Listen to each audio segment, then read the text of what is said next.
chance to hear it, so let her tell it. People on the streets say Sabrina speaks. Tune into the show, she will let you know. Tell all your friends and family.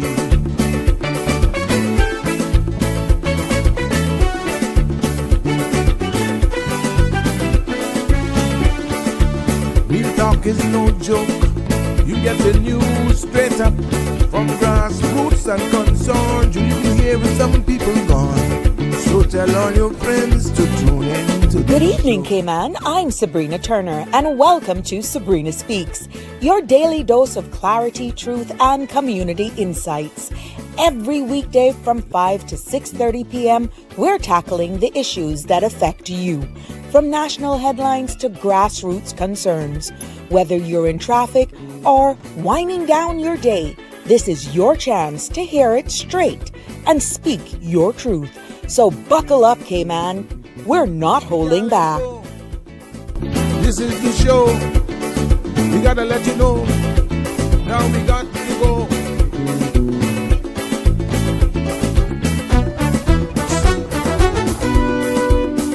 And now here's Sabrina.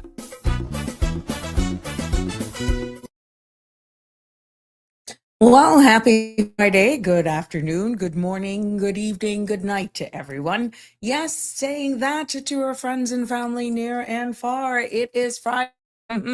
We made it. I see you there. North Carolina Love is just sending out those happy Friday vibes. What are you up to on this Friday? What are you going to be doing going into the weekend? I hope you're not making too much trouble now, North Carolina Love, because I know you can get in some trouble. Well, welcome to another episode of the Sabrina Speaks, Voices of the Islands, Conversations for the World, the podcast where voices rise, stories unfold, and inspiration takes center stage. I'm your host, Sabrina, and it's good to be here for this Free Flow Friday as we ease on into the weekend. What do you think about the match today? Only one match today. I'll give you a recap in our sports segment coming up later on in the show.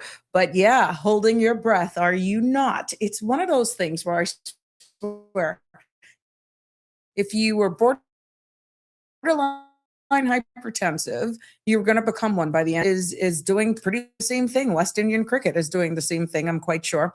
And then we're going into baseball and hockey. OMG. Who would have told it? Who would have told me at 52 that I would have been into sports? But FIFA, yes, soccer, football, whatever you call it. You're growing on me. I still have not got a favorite team. No, I'm not a bandwagonist, not at all, for all of you who may think that. I'm just getting into it. And even the family is just blown over that I am so in tune. But I'm not going to be that bold to say, yeah, I'm for this team or that team at this stage. I have just been enjoying the matches like I am sure many of you are doing. And I'm quite sure this weekend is going to be no different. Pretty much, I can see the rest of the week into next week because it ends next week, Sunday. A lot of you are probably going to be taking time off to just take this all in because some of you are just holding your breath and it's like you can't focus until it's all over. So yeah, I'm one of those, but I'm just enjoying the season like so many of you. It is the summer. I'm planning on taking just a week break. Don't worry, it's not going to be long.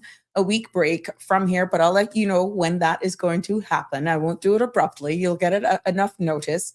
Because life is about balance, but I'll let you know. But it's good to be here with you this Friday evening. And thank you for all of you who continue jump onto the live. Definitely comment as well on whatever social media platforms you're streaming us live on. We're streaming live every Monday to Friday from 5 until 7, where we continue to grow here in this space one episode at a time.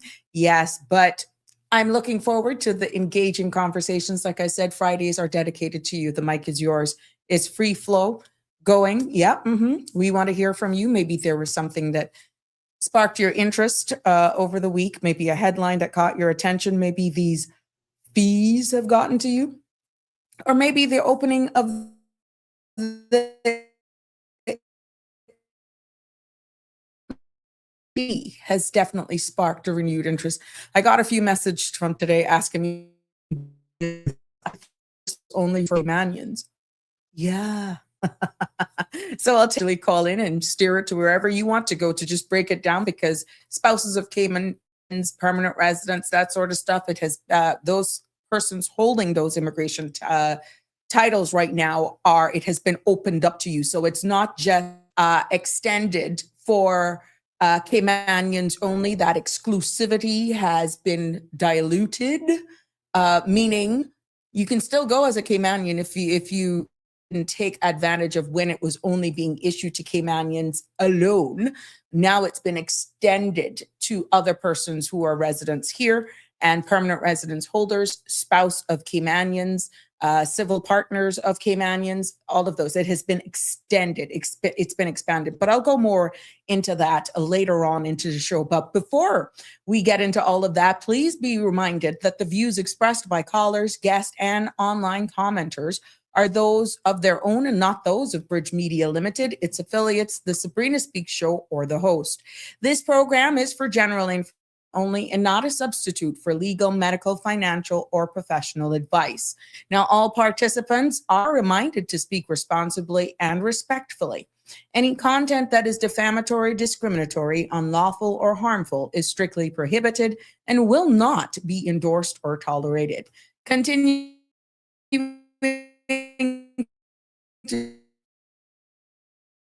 what you're streaming us on or even listening to us implies. That'd be honor if you feel free to join and call in live and participate in the lively discussions that we have here. That number is 345-936-8255. And you can also privately WhatsApp me there as well, and I will keep you anonymous. I just ask for you to be respectful. And I will share your comments with you. Please make sure to like and follow, share the page with your friends. So 2 reasons, so you never miss an episode and you'll always be notified. So you're not searching for us all the time. And I thank all of my new followers and subscribers. I want you to know that you're appreciated here very much on the Sabrina Speaks show. I see my content creators in bloom are definitely blooming today. It gotta be a Friday. I'll be getting into that segment shortly, but let's take a look at what's happening with the weather. And before giving you the weather forecast, because we got an alert, the Saharan dust alert is out. Let me just give you that caution for public information and let you know what's in store right here, because of 4 p.m. that alert went real. It is real. So let's get straight into that. We go into the news. Local and regional news, give you an update on the market's closings for today, and a highlight on the FIFA football scores that took place earlier today as well. Thank you for sticking and staying with me, and tell your friends. It's Free Flow Friday here on the Sabrina Speaks show. As of 4 p.m. today, a Saharan dust alert is now in effect for the Cayman Islands through Sunday, July 12th. Now, the Ministry of Health, Environment and Sustainability and the Public Health Department are urging residents to take precautions, as the dust can reduce air quality and trigger coughing, wheezing, and shortness of breath, especially in young children, older adults, and those with asthma or respiratory conditions.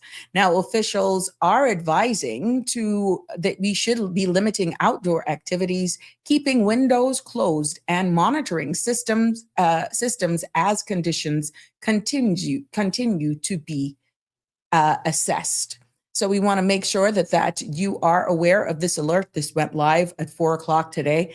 And we will be going more into sharing some of those precautionary measures that you have to be aware of later on this weekend, as on this episode today of Free Flow Friday. So I just wanted you to know that this went live at 4 p.m.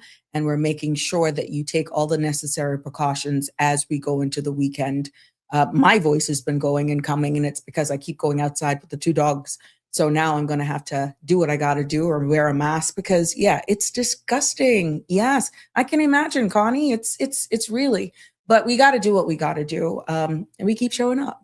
So thank you again. And like I said, we'll go more into that later on in this episode, but let's look at the weather forecast for tonight and into tomorrow. Compliments of her friends there at the Cayman Islands National Weather Service. The synopsis is calling for another tropical wave that is expected to move over the Western Caribbean tonight, which will support some showers early this evening before clearing after midnight as moderate to local thick plume of Saharan dust moves over our region. Now, because of that, a dust alert has been issued, and the influence of low-level jet will continue to maintain fresh and strong winds and rough seas through Saturday. Because of that, again, a small craft advisory has been upgraded to a small craft alert, and radar imageries is showing isolated to scattered showers with embedded thunderstorms in and around the Cayman area that is moving northwest. The forecast for tonight is calling for partly cloudy skies with cloudy spells and a 40% chance of showers with some thunder early this evening, becoming partly clear and hazy after midnight. A dust alert will be in effect for tonight, and temperatures will fall near the low 80s. Winds will be easterly 15 to 20 knots with higher gusts. Seas will be rough with wave heights of 6 to 8 feet. And because of that, a small craft alert will be in effect. Tomorrow's forecast is calling for partly sunny and hazy with a 20% chance of showers. That dust alert will remain in effect, and temperatures will rise near the low to mid 90s with a heat index of 107 degrees Fahrenheit. Now, winds will be easterly 15 to 20 knots with higher gusts in the morning, decreasing to 10 to 15 knots with higher gusts later. Now, seas will be rough again with wave heights of 6 to 8 feet. And as a result of that, a small craft alert will remain in effect.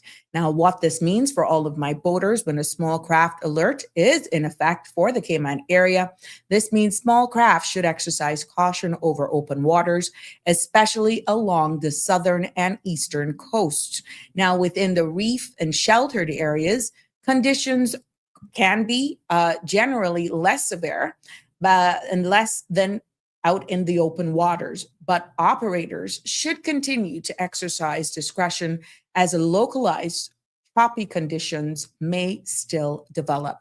So we ask you to make sure you stay in touch with your local media and for those official results, as we will also keep you abreast should anything change here on this platform and CMR platforms as well. Welcome, welcome, one and all. Happy Friday to you all. I see you all coming in. Thank you for commenting as well. Let's see what's making news headlines for this evening right here on the Sabrina Speaks show as we continue to build our audience here going into this lovely weekend. Starting with local news. Guess what? The texting has started again because the Royal Cayman Islands Police Service and the Cayman Islands government are issuing an urgent warning about a text message scam that continues to circulate locally. Victims receive messages claiming a parcel is waiting customs payment with a link to a fake government website that steals your banking information. Now, officials says the scam is still active, using different numbers and domains, and more residents have already lost money. The public is urged to ignore these messages, avoid clicking any links, and contact their bank and the police at 949-4222 if they've engaged with the scam. So this is in addition to the last one that we had. This continues, and we are hoping that nobody gets caught into this scam. This came up live minutes before we went live today, so I thought it was important. You can see it, the timestamp as of 4:30 today. So they've already gotten reports that there are some more persons who have fallen victim to this scam, and we just want to make sure that we get this all out to you and keep you abreast of what's going on. So please don't be caught into this at all. Let's continue more into what news is making local headlines here today, because the Cayman Islands government has released the findings of the Cayman Forward initiative a 3-month dialogue process aimed at improving how planning and environmental decisions are made. Now, the review produced 9 key findings and 13 recommendations, all now approved by Cabinet. The plan rejects the long-standing divide between development and environmental protection, proposing a shared decision-making framework, faster routine planning responses, binding timelines, and stronger transparency from the CPA, NCC, and DCB. Now, government says that the reforms will be phased in over the coming months to deliver better outcomes for the country. And more on local news coming out of the Cayman Islands this evening. We see where today the Ministry of Youth, Sports, Culture, and Heritage officially broke ground on the new Cayman Islands Aquatic Center, a major investment in the future of sports, health, and community development. Now, this purpose-built facility will expand access to swimming and water safety programs, strengthen athletic development, improve accessibility, and create more opportunities for Caymanians of all ages to enjoy aquatic sports and recreation. The ministry extends thanks to the Cayman Islands Aquatic Sports Association, project partners, staff, and everyone who helped bring this milestone to life.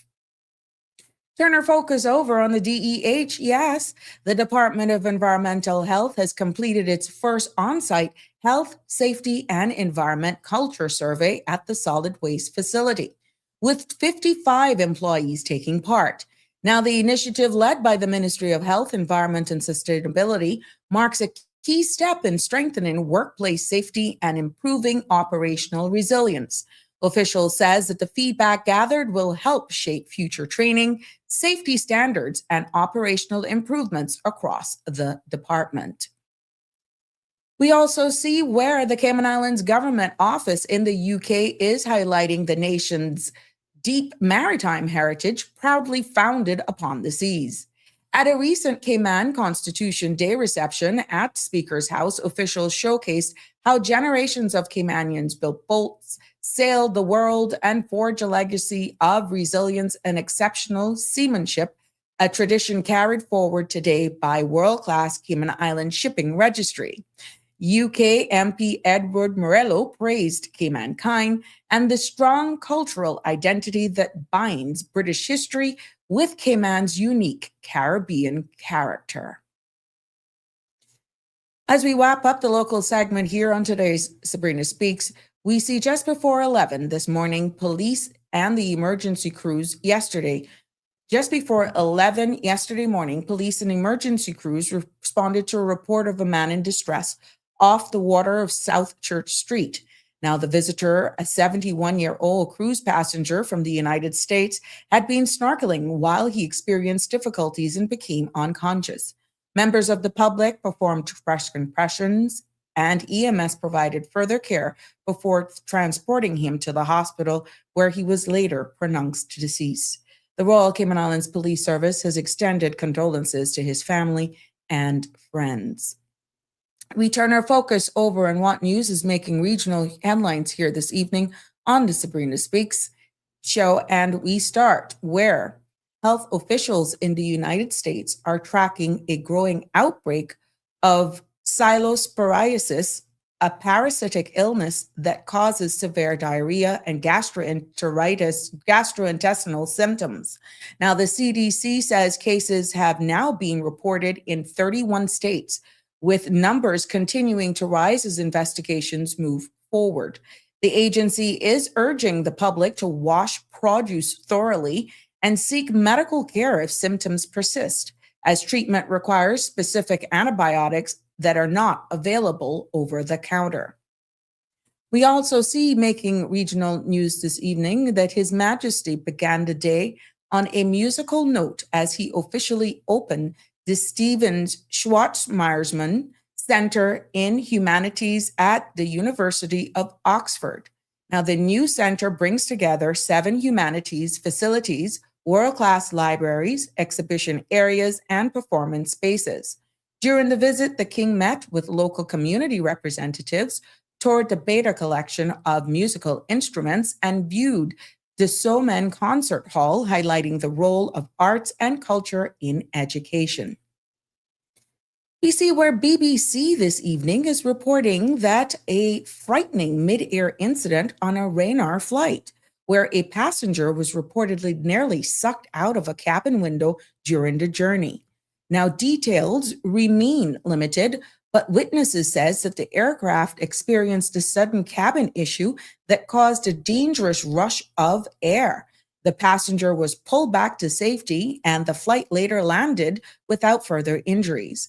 Aviation authorities are investigating what led to the incident. In our closing market report today, we see where U.S. markets close higher today as investors wrap up the week with steady gains across major indices. The Dow and S&P 500 and NASDAQ all ended in positive territory, supported by strong performances in tech and AI-linked stock. Now, analysts says that sentiments remain upbeat and companies continue to report solid earnings and chip makers led momentum. Now, despite some mixed economic signals, markets held firm heading into the weekend. Now, let's take a look at what's happening in our sports world for all of my people out there who's just going crazy over football. Are you into the football craze? I am. I'm getting there. But guess what? Spain are through to the semifinals after a tight 2-1 win over Belgium, sealed by a late strike from Mikel. Now, France also advanced, defeating Morocco 2-0. This weekend, attention turns to the remaining quarterfinals, where we will see Norway versus England in Miami and Argentina versus Switzerland in Kansas City. Now, two decisive matches that will determine the final spots in the last four.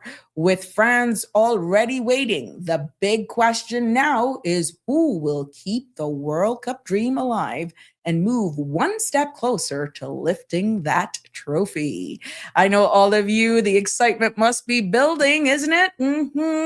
How many of you are putting bets, whether you're doing it as a friendly thing, because we know the laws here in the Cayman Islands, but yep. Be responsible, Sabrina. Behave yourself. How many of you are stressing out because you already lost, or you're like, oh my God, I didn't see that one coming? It's going to be an interesting weekend for sure. And I am all in for it. Yeah. But I will be losing no money. Not at all. Won't be me. Let's say happy birthday greetings going out to everybody who celebrated a birthday today. 345-936-8255. The phone lines are wide open. It's yours. It's Free Flow Friday here on the Sabrina Speaks live podcast. Yes, the phone lines are open. It's your time. We want to hear from you as we send birthday shout outs. Happy anniversary to those who are maybe celebrating even wedding anniversaries today. Or maybe you're just celebrating life. You're celebrating the win because your team is going through. Yeah, we celebrate along with you and wishing you many, many more. If it's birthday, if it's anniversaries, definitely celebration of life. But we cannot forget those who are amongst us that are the opposite end, who are mourning the loss of a loved one. We just want you to know that our thoughts and prayers are with you as you navigate this time. And we definitely are sending all of our love to you as you navigate this time. Yes, yes, yes. So there we have it. Like I said, North Carolina is in the house today. Happy Friday, Marshall. Always good to have you on board. Happy Friday to you too, Buenas. That's Connie Bonnie. That was an awesome match. Yeah, holding your breath and like 1 minute I was like, no, this is not another game going to penalty kickoffs. And then out of nowhere, there you got it. Connie is saying Argentina, France, finals. Let's see. OMG, that's what you're calling? Oh, Donnie's in the house. Donnie is in the house. Happy Friday to you as well, my love. Oh, I'll just show you the beautiful pictures from Connie here, who is predicting who will be in the final game. There you go, Don. Connie Bonnie is sharing that beautiful, what a beautiful, beautiful flowers today. That's her orchid of the day. It's 10 flower buds is what she's showing us. Beautiful. There's lots of love in the air there from you, Connie Bonnie. Who is also fighting the dust like myself. Oh, you can hear it. You can hear it. And it's just weird. Ugh, I don't like the feeling. But Dawn is also here with us. Green Valley Nursery. They're open tomorrow from 7 o'clock until 4. Yes, but they're closed on Sunday. So if you're just hearing about Green Valley Nursery, where you're seeing some of these beautiful images, or content creators in bloom, look at that one. That's gorgeous. That's a lily, right? OMG, look at that. Beautiful. Well, these and many, many more beautiful ornamentals and stuff. You can check out Green Valley Nursery there in Lower Valley tomorrow from 7 until 4. And Dawn will definitely help you spruce up your garden, or you need that special space of zen, whatever. She'd be more than happy to help you. So like I said, Monday to Friday, 7 until 4, close on Sundays. And yeah, Donnie would be more than happy to help you.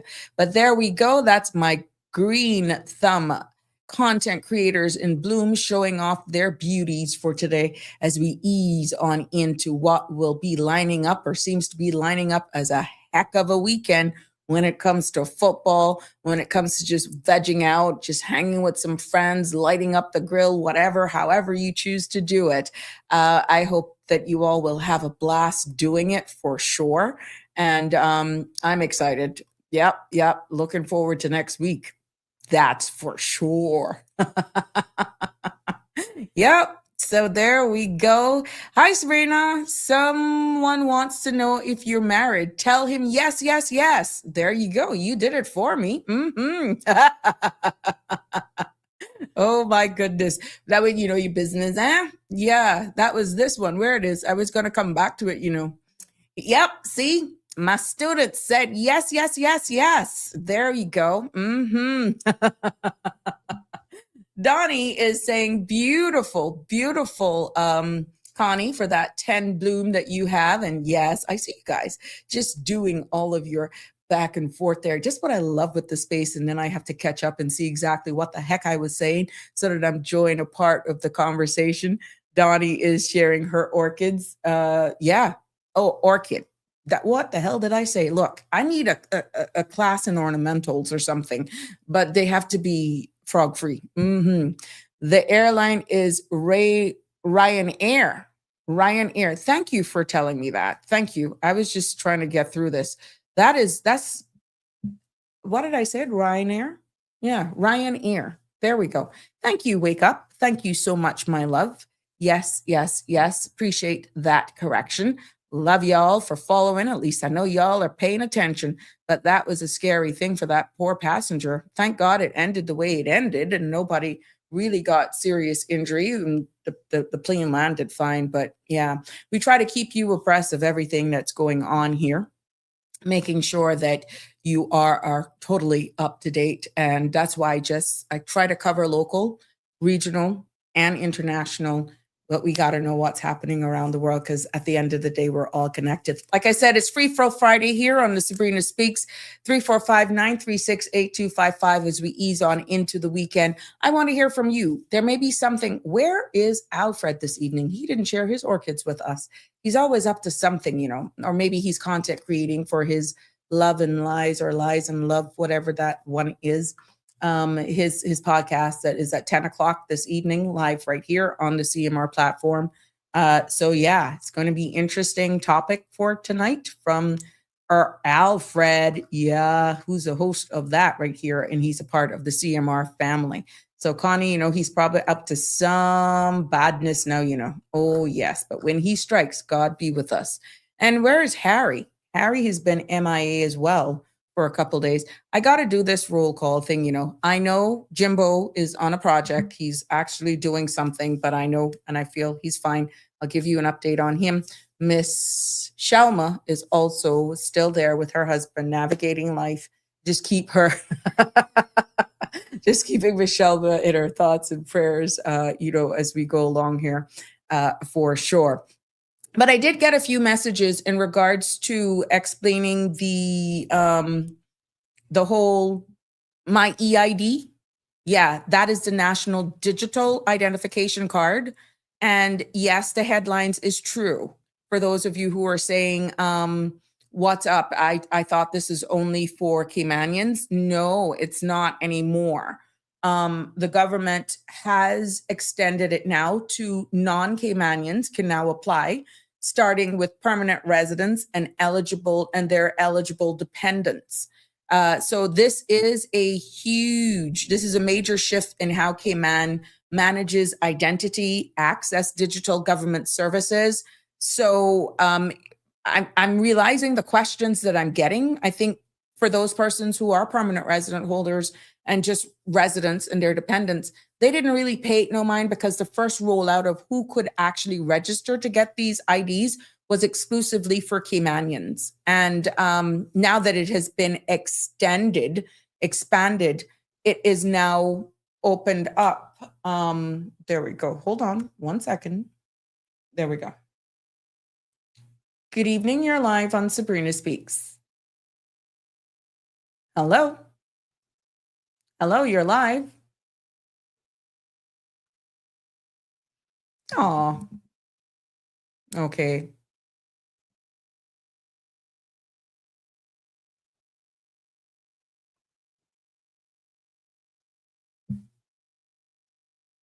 Mm.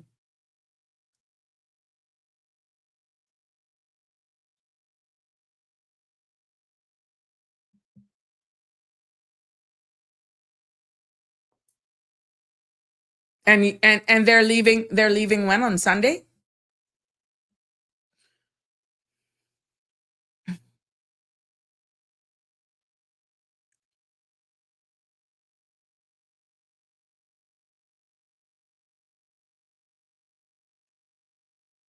Mm-hmm.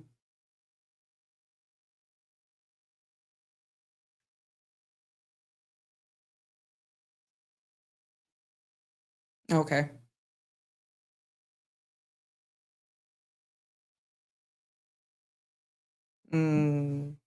Just keep.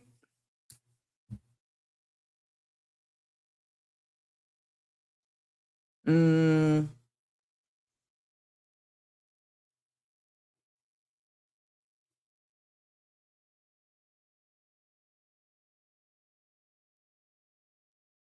uh,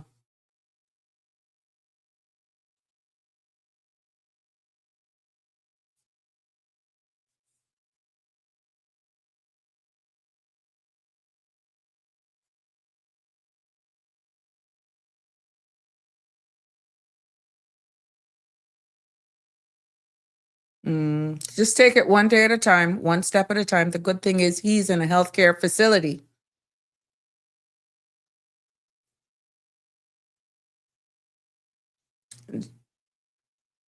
Yeah. Yes.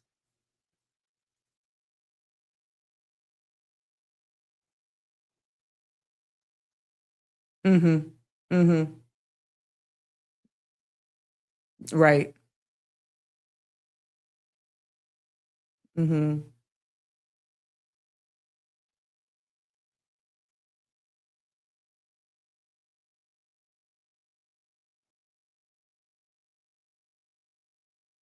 Mm,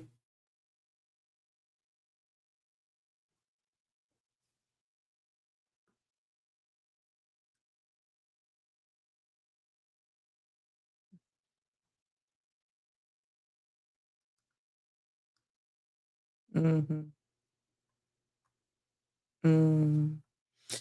Well, even though you don't hear it all the time, I know that I usually give updates as quickly as I can, but I respect your privacy and what you're going through. But we always remember you, Miss Shelma. I don't want you to ever think, and we know that you log in, you tunes in.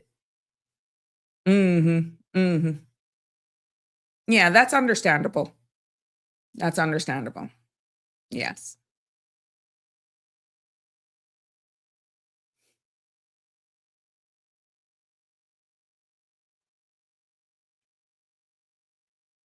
Okay. Mm-hmm.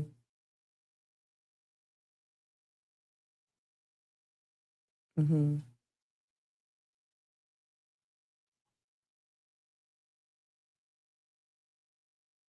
Mm. Just take it easy, Michelle. And we got you. We're going to keep you in our thoughts and prayers. All righty. Take care. One day at a time, my dear.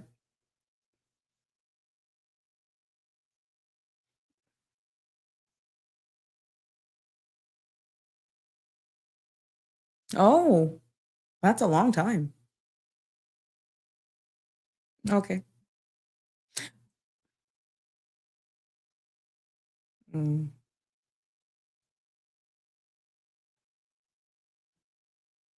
All right. Well, I'm sure I'll just give a gentle reminder to Dawn, and I've heard where she's staying, so Dawn can either reach out to you or for whatever, or she can just arrange to meet her there. Okay. Thank you. Take care. There you go, Donnie. You're hearing that one of your good friends hadn't been here for 40 odd years. She's would love to meet up with you. She's leaving on Sunday. And later on, I can share that number with you through Miss Shalma.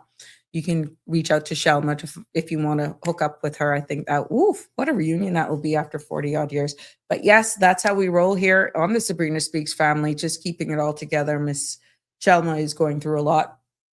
We're all one family here. And that's what's unique about an island this small. Everybody knows everybody. Mr. Billeray, her husband, is a well-known fire officer who has worked for years and retired as a fire officer in the Cayman Islands, longtime civil servant. And he has been battling his own personal issues. Miss Shalma has stayed by his side, is staying by his side through thick and thin. Their two children, just a crew. And she has been shouldering a lot, but we just want her to know she has been very open, very expressive. And we're happy that we're able to provide this space here for persons like her in our community, where sometimes this is the only little outlet as public as it can be. And that's what I love about the Free Flowing Fridays and just how we are here, that it brings that comfort, some form of an outlet for so many people. And because we're such a small island, that at some way, somehow, everybody knows everybody. And we just want Michelle to know that her thoughts and prayers are with her for sure as she navigates this time. And, just take it one day at a time, Michelle, just one day at a time. For those of you just joining us, it is Free Flow Friday. The number to call in, be a part of the discussion is 345-936-8255. Oh, birthday shout outs to her family member as well. From all of us here on the Sabrina Speaks family, and wishing you many, many more. Connie is cracking up with something that I said earlier, and she's saying, cheers to Jimbo. Jimbo, wherever you are, we're missing you, like cook food, Jim. But let's go back into this digital, this My EID. I want to just break it down for you but of course, anytime during this, you can call in. We will be more than happy to switch gears because the mic is yours today. Any topic that you want to get, you want to vent, you want to just get off, you want to share a joke, you want to do your predictions for the World Cup, whatever it is, today is your day. Today is your day. If it's something that you need explaining, by all means, we're in for it. That's what it's all about. Pretty much all of our show. I've changed gears to accommodate you, because if there's something that you want, we do that here on this platform. And that's what I love when you comment, when you call in, that we just respect you and whatever's pressing or is bothering you. 345-936-8255 is the number to call, or you can send us a WhatsApp there as well. But until such time, let's go with just sharing the updated information, because a lot of you are just probably hearing that it's not this My EID is not just only for Caymanians right now. It has been expanded. It has been open. They have extended it to residents, permanent residents, spouse of Caymanians, civil partners of Caymanians, and their, their dependents.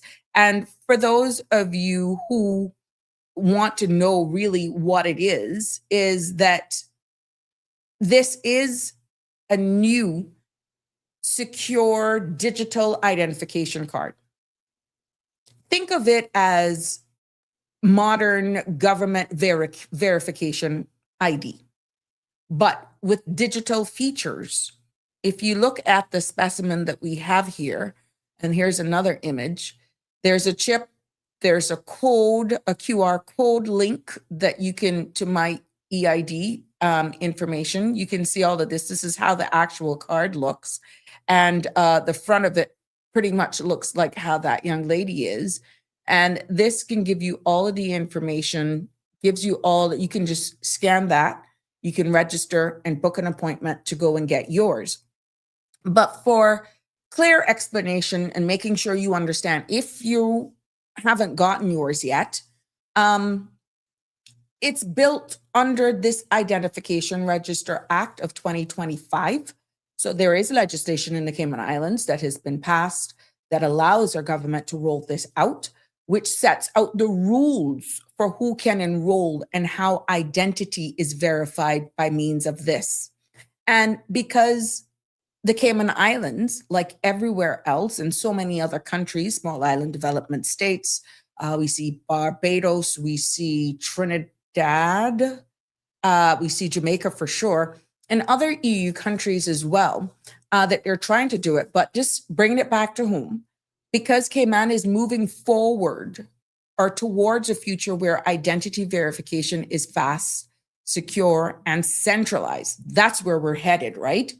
No more repeating the same documents or walking with these binders of documents across one agency to the next. No more long lines is what they're saying is envisioned for heading in this new directions, for just basic verification of who you are, proving that you are a permanent resident, proving that you are a Caymanian, and just proving who you are, like what it says. So no more uncertainty during emergencies. And this is the foundation of Cayman's digital government, is what this is doing. So as of the latest rollout phase that we've said here, this is now being rolled out to permanent residents with or without the right to work. You hear me? So Caymanians now can still go ahead and enroll, but you will not be the only ones there from the 1st of July. This has now been expanded, giving the opportunity for permanent residents with or without the right to work can now enroll, along with their eligible dependents of Caymanians and PR holders. Also, as we saw, civil servants as well, and Caymanians continue. So remember, before it was just Caymanians and big civil servants. Now it's been extended to permanent residents with or without the right to work, and their eligible dependents can now enroll for this. Now, this is the first time non-Caymanians can formally enroll, not just register interest, right? But book an appointment and complete the process, meaning they will leave with their ID in their hand, right? So permanent residents, if you hold permanent residence, whether you have the right to work or not, as of the 1st of July, you can now go and enroll. Eligible dependents, this includes spouses, civil partners, and qualifying dependents of Caymanians and permanent residence holders. Work permit holders, hold up, not yet. Okay, work permit holders, not yet. That phase will be coming later. This expansion, as of the 1st of July, is part of this whole government phased rollout design to eventually include all residents. So if you're just a work permit holder at this time, This phase does not include you. This is just for permanent residents, their eligible dependents, spouses and dependents of Caymanians, and dependents of PR holders, not work permit holders, okay?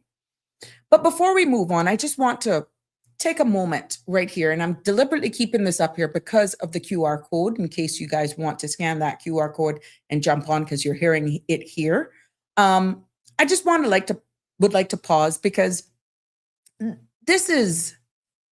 I'm hearing more and more where people starting to forming opinions, emotions, and at the end of the day, I have to respect both sides of the spectrum here.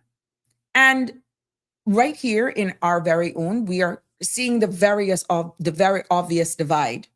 We have two very real perspectives on the My EID. You have the first perspective where some people welcome My EID. Guilty as charged. I already got mine.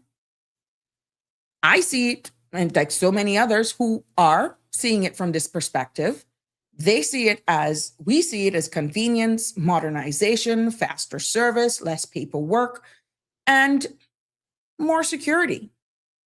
And for the people that are seeing it as I am going for this is Cayman stepping confidently in the future. And then you have the other side, the other perspective, where respectfully, some people feel uneasy. They've seen digital identification system in other countries used in ways that feels controlling, or even some people may actually say darn right invasive. And what we're seeing is that these persons, they worry about privacy, surveillance, and government overreach. Even if those fares don't even match Cayman's laws, the feelings are still real. And we got to respect that. Both perspectives in this case deserves respect. So I'm hoping that as we continue to roll this out and more information gets out there, more and more people subscribe to it and see exactly what it's trying to do, that we ground ourselves more in what's actually true here in the Cayman Islands. And the My EID is an identity verification tool, not a tracking tool. It doesn't monitor your location, movements, purchases, or even your behavior. It doesn't replace your immigration status, and it doesn't give the government new powers.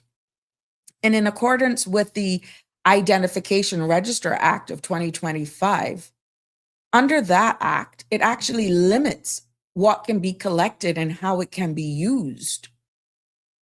No GPS, no live tracking, no behavioral scoring, no social credit system, no enforcement connections either is there in accordance to the legislation that we have in place, which is why it's so important when you see certain amendments are being made to key legislations here that you pay attention.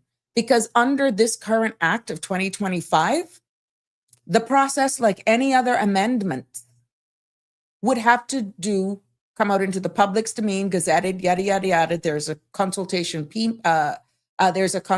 period that you will see if anything is being changed. And of course, regulations, just like immigration, like regulations, go along with it. So this is why it's important for you to always be locked in, stay in tune, and really listen to any amendments if you're feeling like, okay, you sold us this in a 2025 piece of law.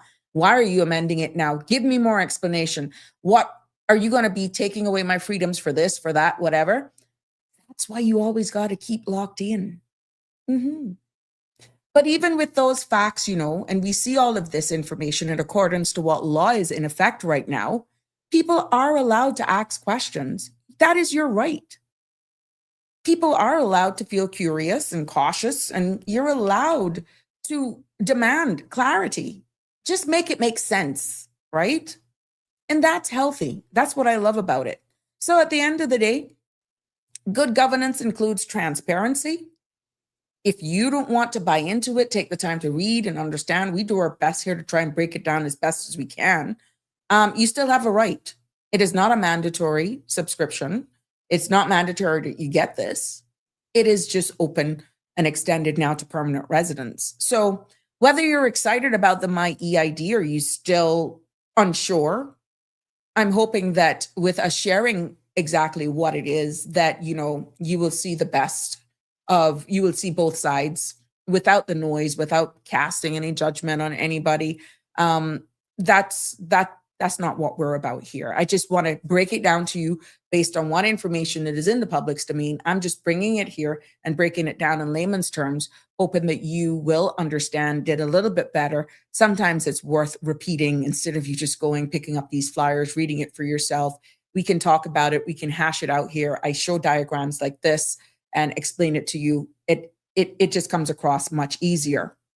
So now that we've acknowledged, you know, how both sides can be respected and how they feel, let's just look a little bit deeper into exactly what this card, and why it came about, right? Because people still not understanding why they need it. And what was put into the public's domain about why it was needed is, let me get this. Keisha, good evening.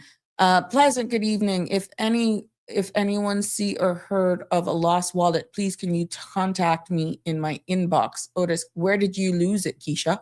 Just give us some more context, please. Tell us in the vicinity where you lost this wallet, and if your ID and that sort of stuff is in there, what color it is, but around what time as well. That would be helpful. So please pin that down into the comment box, or you can send me a WhatsApp, 936-8255, so that I can repeat that at the end, because we do have people joining and commenting up until 7. So just share some more details. That's 936-8255.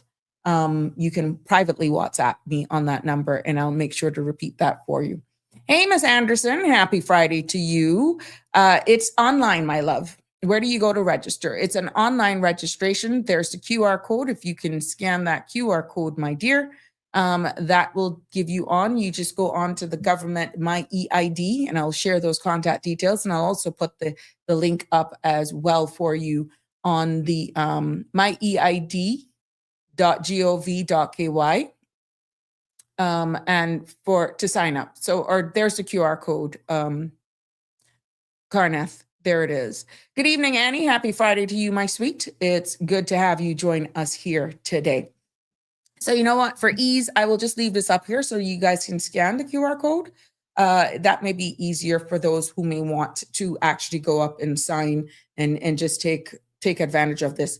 And Karnath, get your husband to get his done. Get all the kids who are here, if they're home for summer, make sure you get them all sign up. They're going away. You know, it's good. So just sign up everybody. Karnath. Thank God I know your business, but everybody can do it. So there you have. And then once you sign up, they will send you instructions and give your time and that sort of stuff. So it's good. All right. It's easy, very easy. I've done mine, and I must say kudos to the team down there about getting my EID. But yeah, the government's goal when they rolled this out, and I'm just explaining to you why they rolled it out in the first place and what is already in the public's domain. This is not my opinion. This is what's in the public's domain behind the reason for going in this direction. And the government's goal in doing this was to modernize identity verification across the islands. And this rollout of the My EID is for digital government services, faster immigration processing, securing access during emergencies. It will aid in reduced paperwork and duplication, better protection against identity fraud, streamlined banking and financial verification. And can you imagine renewing your PR or opening a bank account or verifying your identity for employment, all with one secure digital ID? Think about that. This is part of the Cayman's long-term digital transformation strategy, and expanding access is now given to non-Caymanians is a necessary step towards this universal identity system. So it's now been expanded. That's the reason behind it. You know, this thing about as of September 1st, with the new fees, one set of fees for Caymanians, one set of fees for non-Caymanians when it comes to the DVL and the driver's license. What we're understanding is that you are now eligible, all of those residents, these are the fees for the Caymanians versus non-Caymanians. And one of the ease in doing business is that with this EID, with all of that, securing your true immigration status, meaning your nationality. What are you in the Cayman Islands? Are you Caymanian, status holder, permanent resident, spouse of a PR, civil partner of a Caymanian spouse, whatever. All of that will be on that versus you going to the DVDL or having to upload all of those papers when you're going to renew, license your vehicle and all this sort of stuff for you to get and take advantage of these fees. If you have this EID that clearly states what your nationality is, that's the difference between taking and looking for certificates, going down there with a whole bunch of papers, or uploading a whole heap of certificates and papers to prove that you qualify to get the Caymanian rate versus the non-Caymanian rate. All of that could be on this one My EID chip. Yeah. So these new fees, as we went into yesterday, come in effect as of the 1st of September. And what is being envisioned is that you get this bad boy and you don't have a lot of work to do to prove that you are eligible for these fees under the Caymanian section. Yeah, that's just one example. The other example that I gave about renewing PR, opening a bank account, verifying your identity for employment, because you know our young people now, HR departments are on to this acknowledgement, right to be Caymanian. If you get all of that sorted out, you don't have to call mom, they're asking me for this. What is that? I was born here. Hold on, you got your EID? Yes, that's all you need to give them. It's there. That's the acknowledgement that we did before they got the EID. Remember the little letter that we had to apply for you to get your scholarship? Mm-hmm. Yes. Now you don't need that letter. See, you went and you got your EID. But if you don't get your EID, mom has to go through all of those things, look for that letter, look for these certificates in some cases, status certificate, mom and dad's marriage certificate to prove that they were Caymanian, and all depends on when they were born. You're going to be walking with the stack of papers to prove that, hey, even though I don't have my acknowledgement, this is my ties to Caymanian, that I'm Caymanian. And guess what HR managers are doing? Well, darling, if you got all of those paperwork together, you need to go to WORC and get acknowledged. Yeah, it's free. And then you got to be holed up and you got to do all of that. So guess what? To me, at the end of the day, I'm not here to sell you one way or the other. I am respectful. People have a choice. But if you ask about ease of doing business, as I've alluded to, that is what the government envisaged with putting this all in a digital format. Now, mind you, government has all this information already, but it's here, there, everywhere. And I know you have persons, respectfully, will saying it's control. If they have it already, why do you need it again? That's another show. That's another show. But we have explained that on here. We have explained it on here. And we have seen both sides of this coin. But the good thing is, it's not mandatory. People can opt in and people can do without it. They can opt in, meaning that they support it, they want to go for it. And you have others that say, I don't need it, I am not going to get it. Well, for those of you who wish to apply, what you do is first, and I'm going to put this up here, you book your appointment by visiting the my eid.egov.ky. I just misspoke there. So I won't have to say the wrong thing. There we go. So that's the link. You book your appointment by visiting that. So there's the link. Visit the myeid.eGov.ky,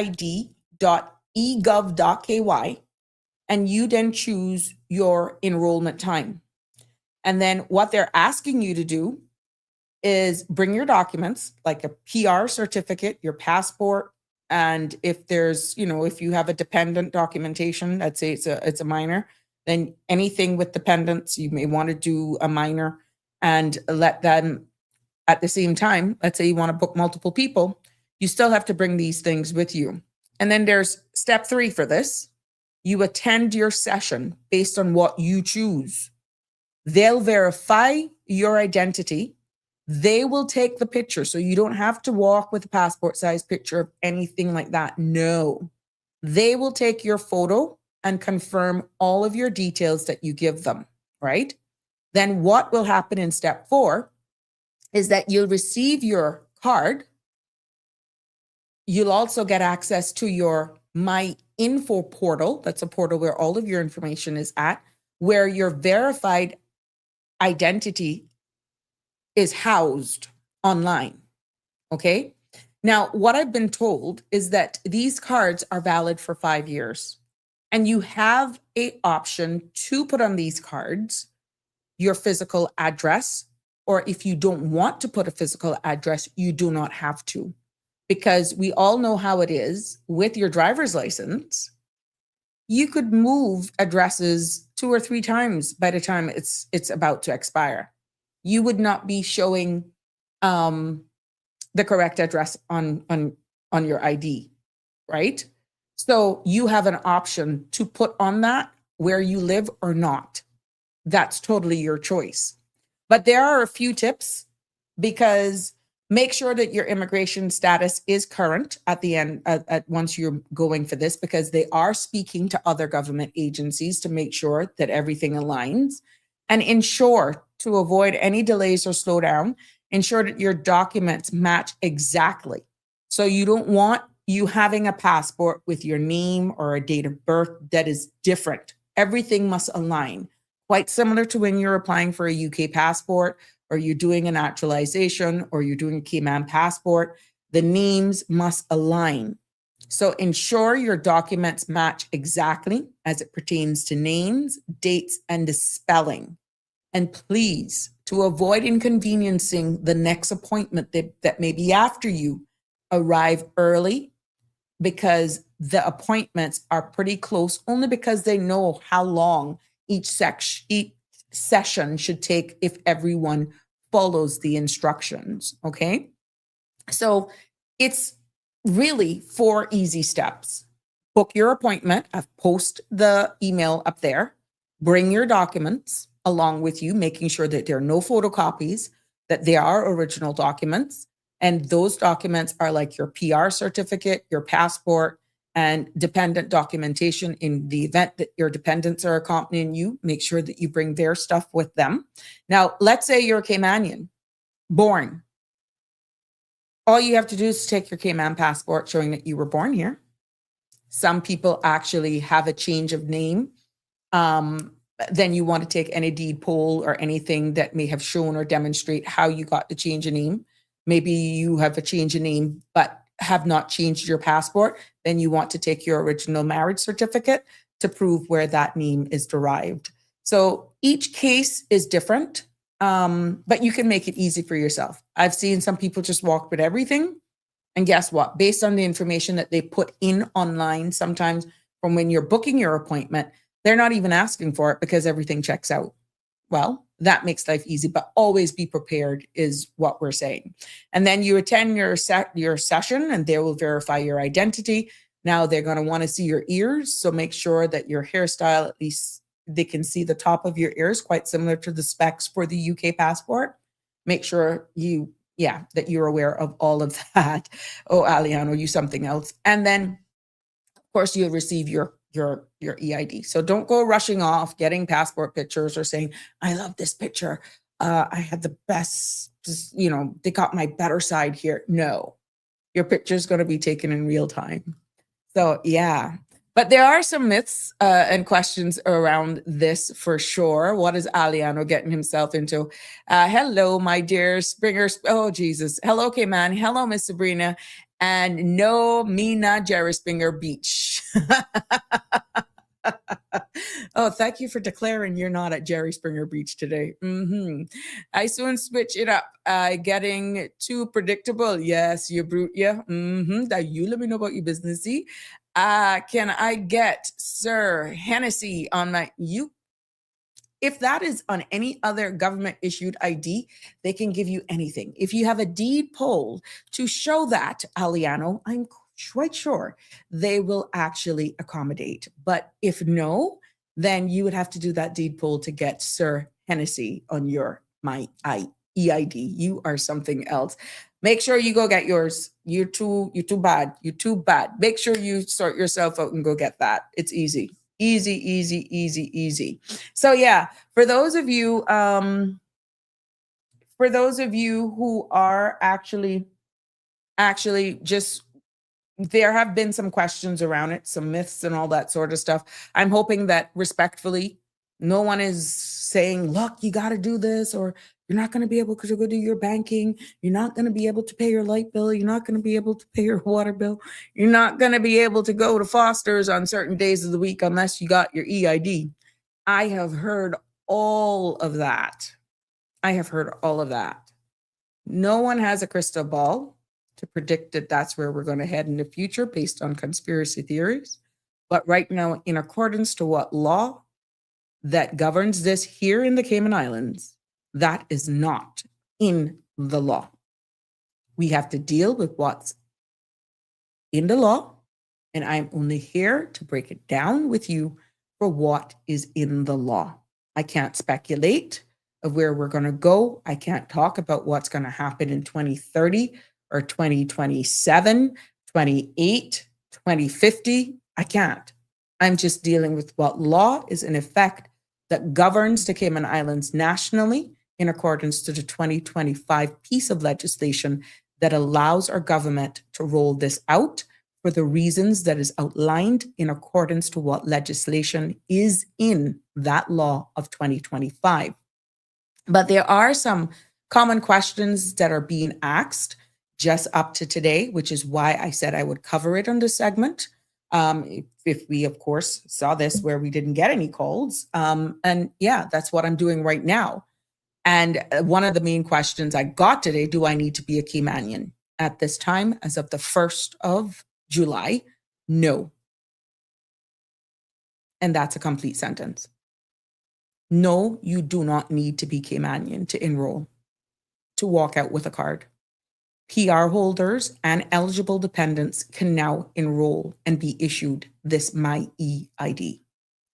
And another question that was coming up, does this replace my PR card or PR certificate, permanent resident certificate? The answer to that, a complete sentence, is no. No, this does not replace your permanent residence certificate.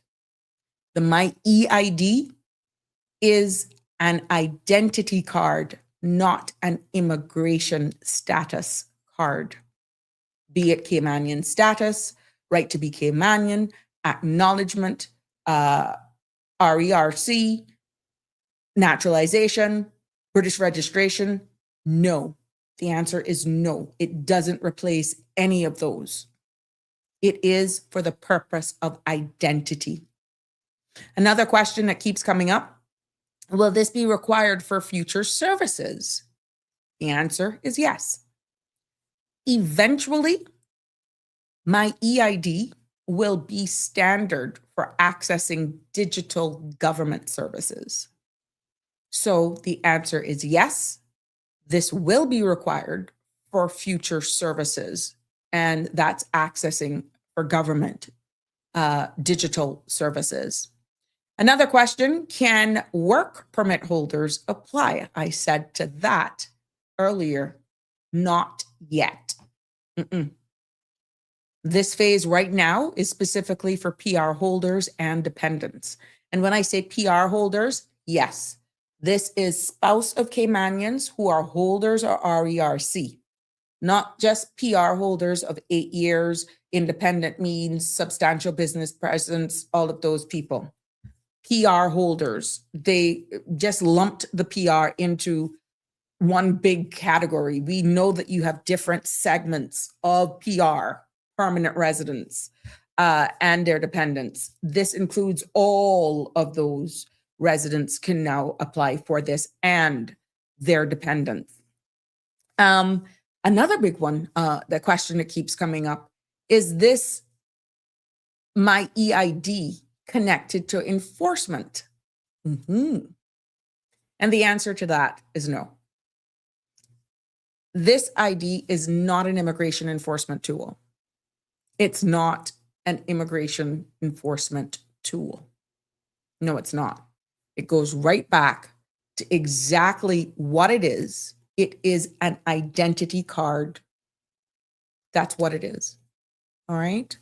So I'm hoping that I was able to beat that up and break that down as much as I can so that it all makes sense to you. And it's what we do here is just moving forward. And this is the back of it. And you can see on that flyer that I had there, that's how the front of it would look, with your name, date of birth, that sort of stuff on it, and your ID that will be taken, your photo that will be taken whilst you're there. And then this is the back, and it clearly shows you exactly what it is on the back with that chip. They give you even a portable card reader, I think, while supplies last. I thought I had mine up here.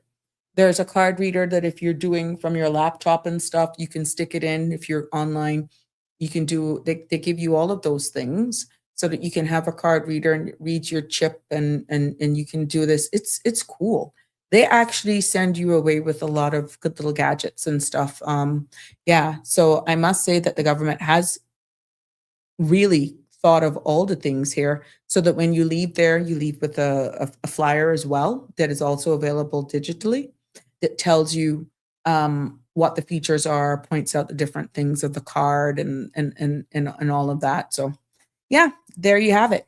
So as you can see here with this segment of the Sabrina Speaks, oops, get that out of the way. We are hoping that, you know, we are moving forward, and we're hoping that you get and you understand that, that this My EID is one of the biggest steps of Cayman, as I said here, moving forward into just digital transformation. And we don't want anything saying about, oh my God, well, these people are here and I didn't understand it. Come on, guys, come on. If you now decide that you're going to go and you're getting angry because you should have gone and done it earlier, where it was exclusively just for Caymanians, don't argue now because you chose to go in late. Thankfully, you've chosen to go.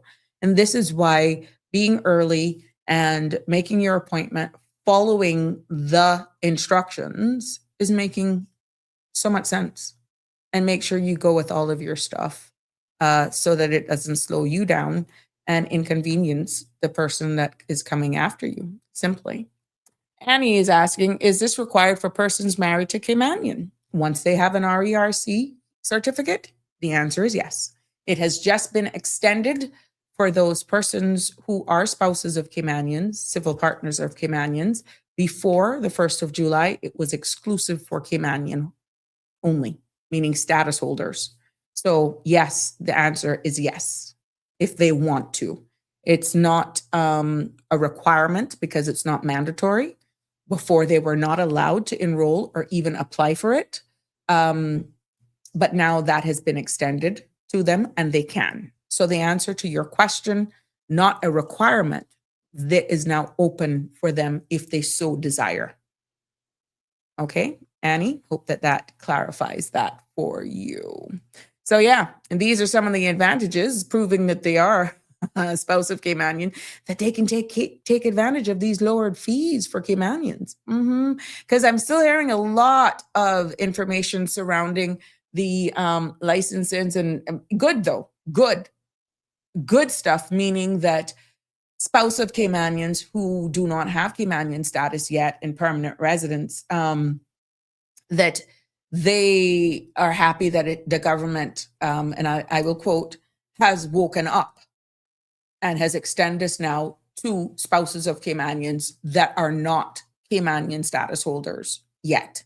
So yeah, and permanent residents, whatever. So yeah, I've heard good stuff coming out of that. And I'm quoting that they have woken up, because I heard some plans that people were just going to just do what they had to do in order to get their vehicles licensed and that sort of stuff. And let me tell you something. Human beings, they're going to survive. That is one thing that I know for sure. And they're going to do whatever it is they have to do in order to make it. And that is why we have to be so careful. Yep. We have to be so careful when we do certain things, unintended consequences, because a man gonna survive and they could do what they got to do. So I had already heard some plans of how people were going to get around this. So thank God that they have made their amends, and people are actually very happy that it's been extended now to these spouses who do not have status yet, but they are spouses of Caymanians. Okay. Now, again, I want to go back to what is being said in regards to this dust alert, because this is real, and to let you know exactly some of the information that has been put out into the public's domain, because this plume is going to be thick. From all accounts, this one is going to be thicker than what we are accustomed to, thicker than what we are have been used. Apparently, this is the biggest plume right now since all that has been happening. And what we're seeing released from the ministry and the Cayman Islands government is that you are being all encouraged from 4 p.m. this evening. The Cayman Islands government is putting out in the public's domain of this dust alert and public health cautions and steps and guidance notes to make sure that everyone is keeping safe over this upcoming weekend. This is going to impact us over the weekend and possibly into the early part of next week. And the general public is being encouraged to limit time outdoors, particularly during periods of the high dust concentration. You're encouraged to keep doors and windows closed to reduce dust entering homes and buildings. You're also encouraged to use air conditioners on recirculation mode or air purifiers if you have one available or multiple ones available. Wear a long sleeve clothing to protect your eyes from irritation. You're also encouraged to wash your hands regularly and avoid touching your eyes. Oh my gosh, yeah. And monitor for new or worsening symptoms. Anyone who is actually seeing this is encouraged to seek medical advice if necessary. And persons, especially with asthma or respiratory illnesses, Connie, Bonnie, I see Sandra, hey, reached out to you. Oh yeah. See, Connie? Public health is advising that persons with asthma or any respiratory illness, they are to remain indoors where possible and use air conditioning on your recirculation mode. And ensure that reliever inhalers and medications are readily available should you have an episode. You're also encouraged, anybody with any asthma or respiratory illnesses are encouraged to contact healthcare providers if any of these symptoms worsen, right? And all of those companies or organizations, including our very own government, that a lot of the activities also in the sister islands is outside. The public health is advising summer camps and even workplaces, all of the persons who are working outdoors or construction workers, landscapers, anyone who's working outdoors, gardeners, farmers, all of this sort of stuff. You are encouraged as employers and these camp coordinators to limit outdoor activities, including sports and prolonged breaks. You're also encouraged to keep windows closed when practical, and inform parents and caregivers of measures being taken to protect vulnerable children. And this goes both ways when it comes to protecting those children, because sometimes you sign your kids up to these after school, these summer camps and all that sort of stuff. And it may have been an oversight. You may not have realized that you didn't tell them, oh, my son or my daughter has asthma, or they have an inhaler, or they have allergies or something like that. And we don't know what's in this dust. We don't know what's in these plumes that is coming off of Africa. And you may not have told these camp people about any conditions. This is a time now that you definitely want to try to remember that if they're going to any of these camps, especially during these times. We're forecasted to have a very, very dry season because of this one of being the strongest El Niños of our times. And because of that, all of this dust is choking any tropical development like cyclones, not cyclones, because that's not in our region, hurricanes, tropical storms. It is actually inhibiting the formation of these storms and hurricanes. But along with it, it aggravates allergies and brings on different respiratory disorders or make these respiratory issues even worsen. I have never been one to trouble with respiratory issues. And it's only in the past week that I have found myself having problems whenever I go outside with the dogs. I don't even have the dogs right now on the back patio that I normally would have them on. They haven't been outside, I would say now, for about 2 to 3 weeks. Pretty much we're indoor for those small periods of time that I go out to let them do their stuff, and I'm back inside. But I realized it the other day when we were at the height that I came on here and I kept clearing my throat and I thought I was coming down with something. And then my eyes started burning and I realized what it was ever since. So I am now having to be extra careful, even hanging outside, going and visiting my aunts and stuff. We like to sit outside. That now we have to be careful. We find ourselves now, even though I visit, we go inside. Oh, thank God. I visited the other night. And just on the corner of my eye, I saw one hell of a frog come down on a palm tree that was in close proximity to where we were sitting. Well, let me tell you something. I forgot my knee was hurting. I bolt out of there. When I ended up in my car. I said, I'll speak to y'all by phone. But it's not like we couldn't go inside. It's just that we loved being outside. But I didn't realize how that aggravated our sinuses. So yeah, just be careful. So I'm not only running from dust, I'm running from critters, you name it. I'm running from everything. Keith, how you doing? Happy Friday to you. Wear face mask when you're outside. I'm going to have to. I said that this earlier on when I was speaking to Sandra. I said, look, I have to because no, man, I'm this is the first time that I can tell you I've been affected by it. So yeah. If I'm complaining, I can only imagine what's happening. Live Happy is weighing in. Is the Miss Cayman pageant outdoors this weekend? Tomorrow at Pedro. It may be canceled due to the dust alert. Could you find out? I'm going to put that APB out to Miss Sandra. Sandra Hill, if you're in tune, this is a very good question. But yes, I'll definitely flag this. I don't know what precautions they will actually make. But yeah. It's going to be thick. It is outside. Live Happy. You are quite right. Beautiful view too. But horrible time. Yeah. So good question. I don't know what measures they may actually put in place for this because yeah, we didn't expect this plume to come in so thick tomorrow. So yeah. Oh my goodness. That Live Happy. Thank you for that. I didn't even think of that. You're quite right, because normally that would have been either Lion Center or Weston, right? Yeah, that would have been either Weston or Lion Center. Hey. Oh my goodness. Interesting. Connie is saying, I have to be steaming. Oh my goodness. Yeah. No, it's bad. It's bad. And for me, I'm finding myself getting hoarse. And you can literally feel it when it's really at its thickest and you're outside just for a few minutes. You can actually feel like the dust on your skin. Knowing us Caribbean people, speaking for me, I like to lotion and use some sort of sunblock. So of course, with your skin being with the moisturizer, that dust, those little fine particles get on it and you just feel, ugh. Yeah, so OMG. But yeah, I'm hoping that I was able to do this justice. Oh, they're not calling me. I feel lonely. Where is Alfred today? He really. You can see I get lonely, huh? But thank you all for sticking and staying with me as I share with you all of this information that we're getting here in regards to this dust alert.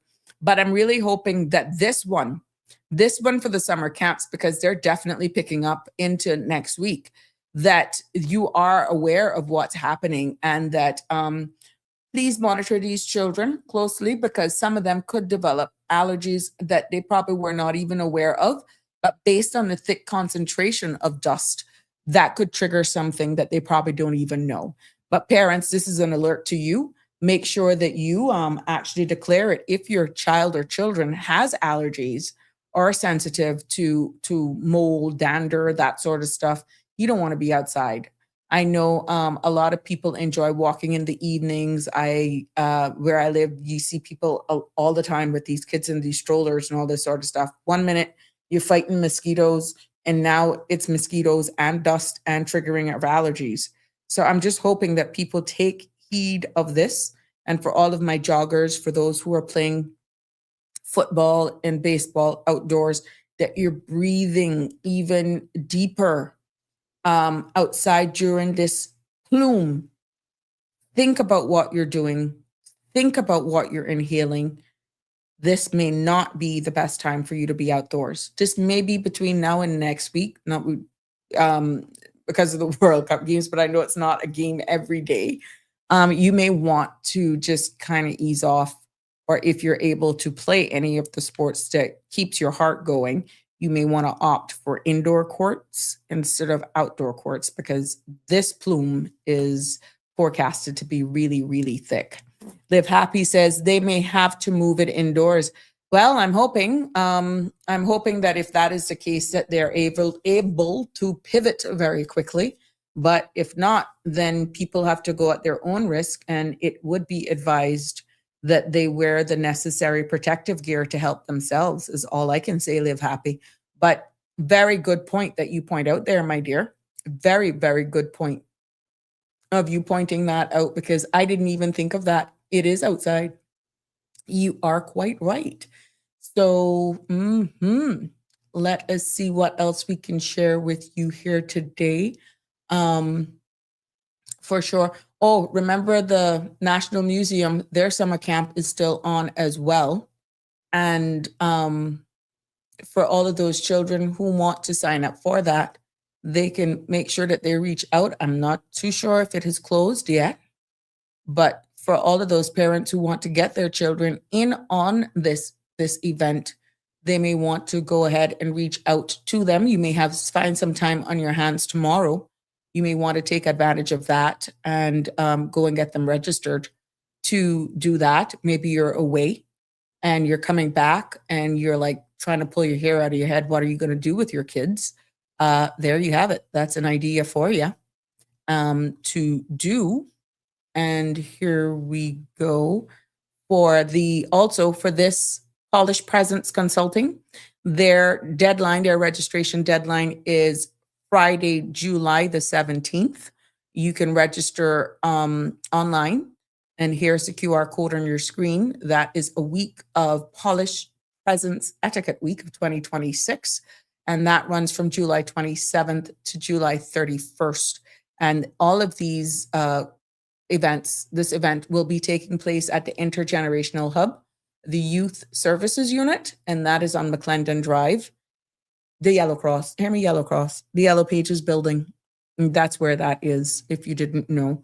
So yeah, it's not too late for you to jump in on that one either. And we know that the Department of Sports camps have kicked off from the 3rd. They're going into the second week right now. And from the 10th to the 14th, there's dance camp at John Gray. And also, football camp as well. So there we have it, 10th to the 14th. We got some more here I can share with you just in case you're trying to. So all like these now, I'm hoping that the Department of Sports have adjusted accordingly so that they are aware of what's happening. Let me get the other one.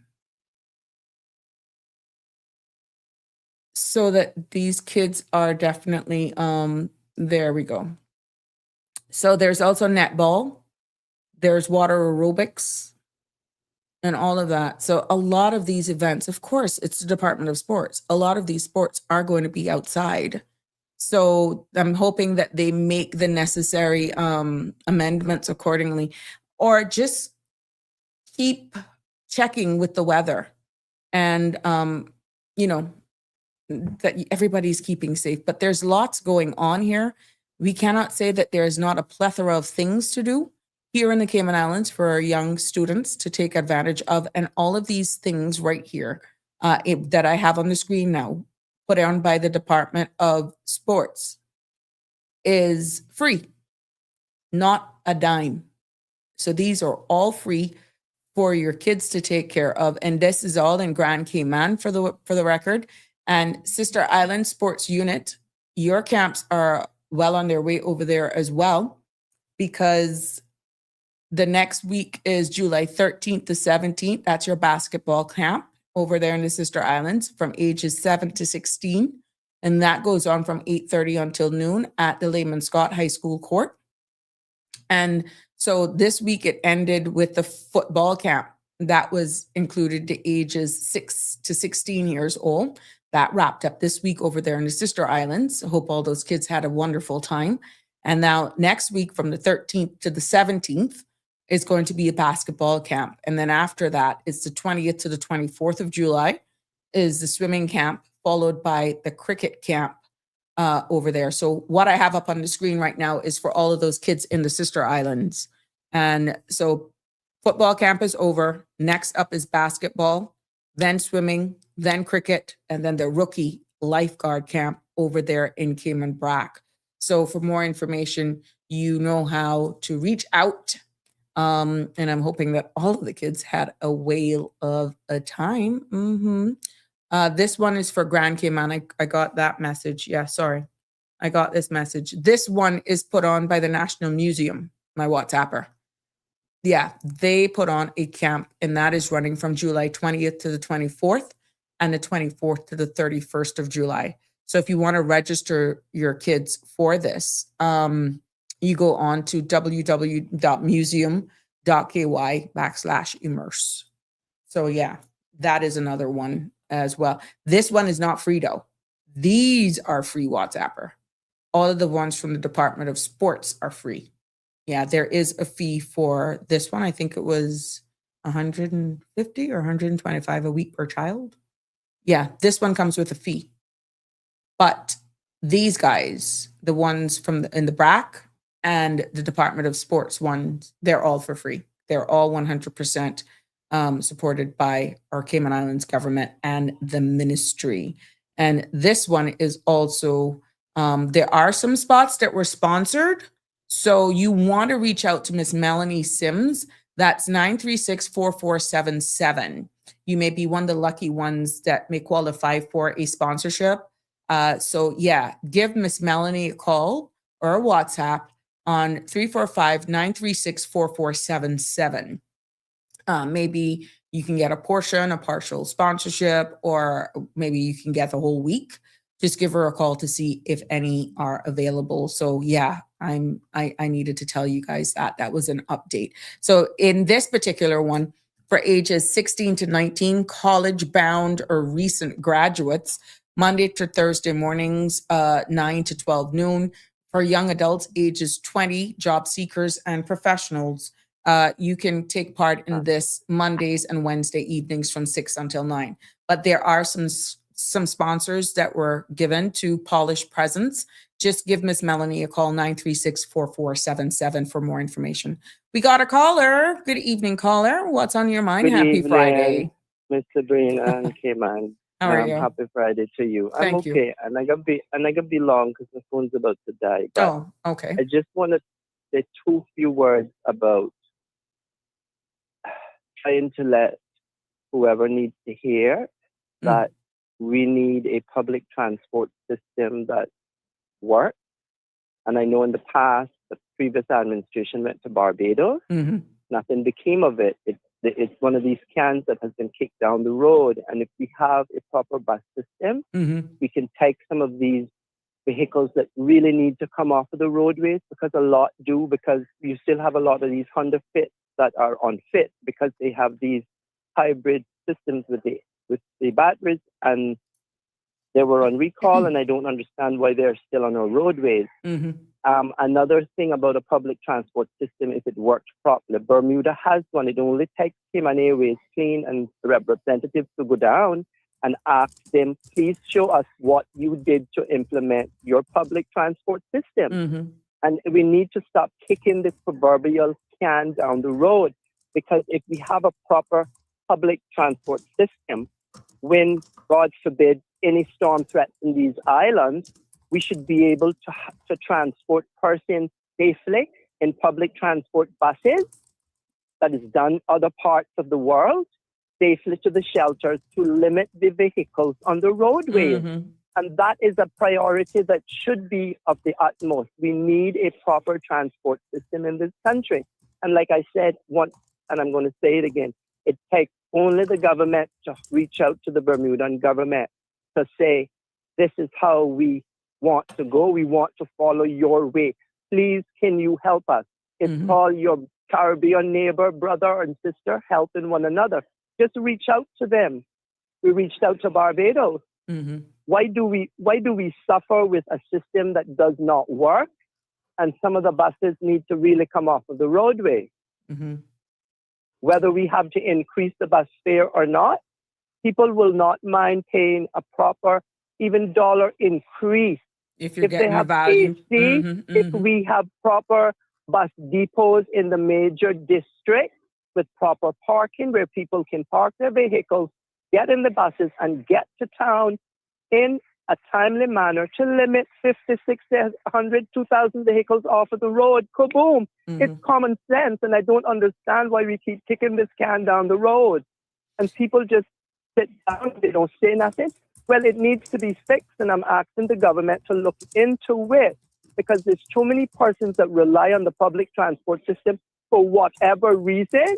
But you would get a lot more riders if we had proper safe facilities, proper bus facilities, bus stops that are lit and safe for people to go to, and run the system on the weekends till the wee hours of the morning, and have trained persons to be ambassadors that can, when you get on a bus, you feel like you're being welcomed in, and it's a happy place to get on, and it's a transport system that works.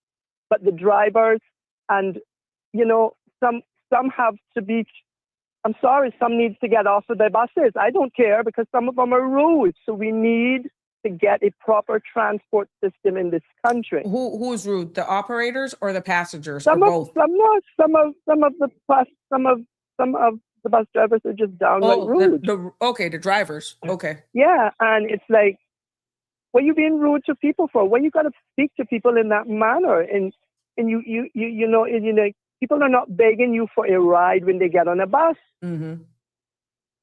If you don't want to pick people up, don't pick them up. Then come off of the bus system.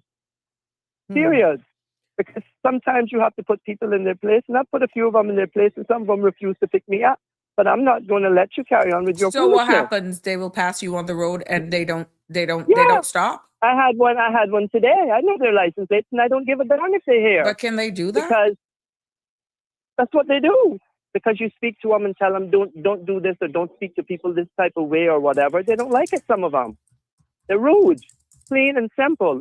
Some of them are rude, and I don't understand how these buses, a lot of them, are still on the roadway, Miss Sabrina. I don't know what DVDL is doing in the public transport system, but the government and the transport minister better get down there Monday morning and inspect these buses, because a lot of them need to come off the road. Their ACs don't work. They don't have shocks. It's a nightmare to drive in them, okay?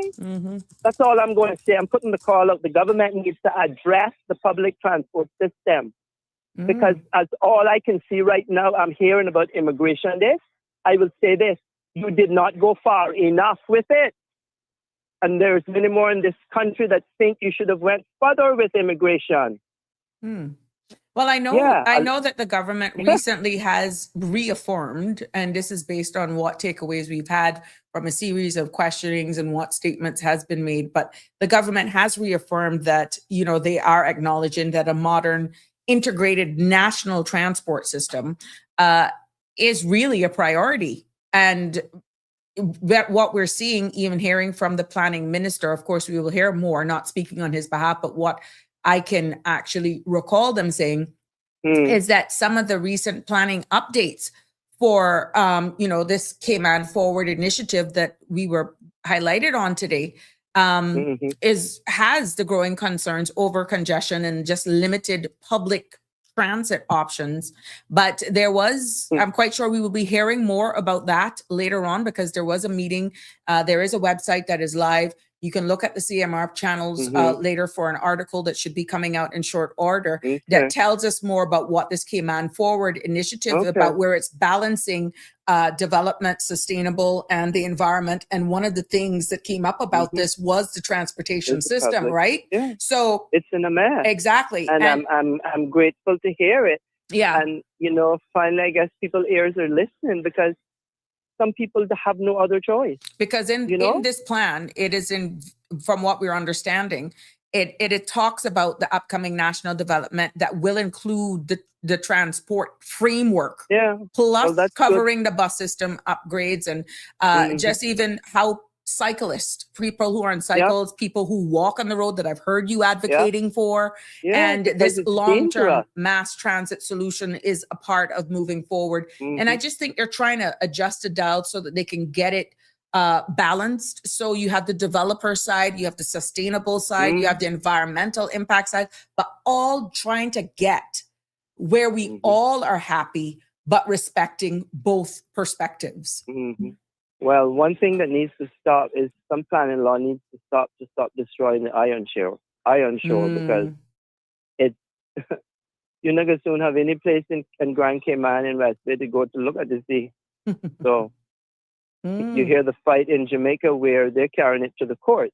Courts are hearing it. Yeah, and there are some other countries in the West. That Jamaica is not easing up on it. They are not easing up on it. Their people are coming out in their numbers. I'm going to send you an article so you can read it over the weekend. I said this before. I think the Caribbean is hollering, as I call it, to the European colonial powers that you need to pay us. And a former high-ranking British MP came out and said, no, it's the other way around. The former Caribbean islands should be paying their colonializer, those that colonized us. Yeah, and the reparations.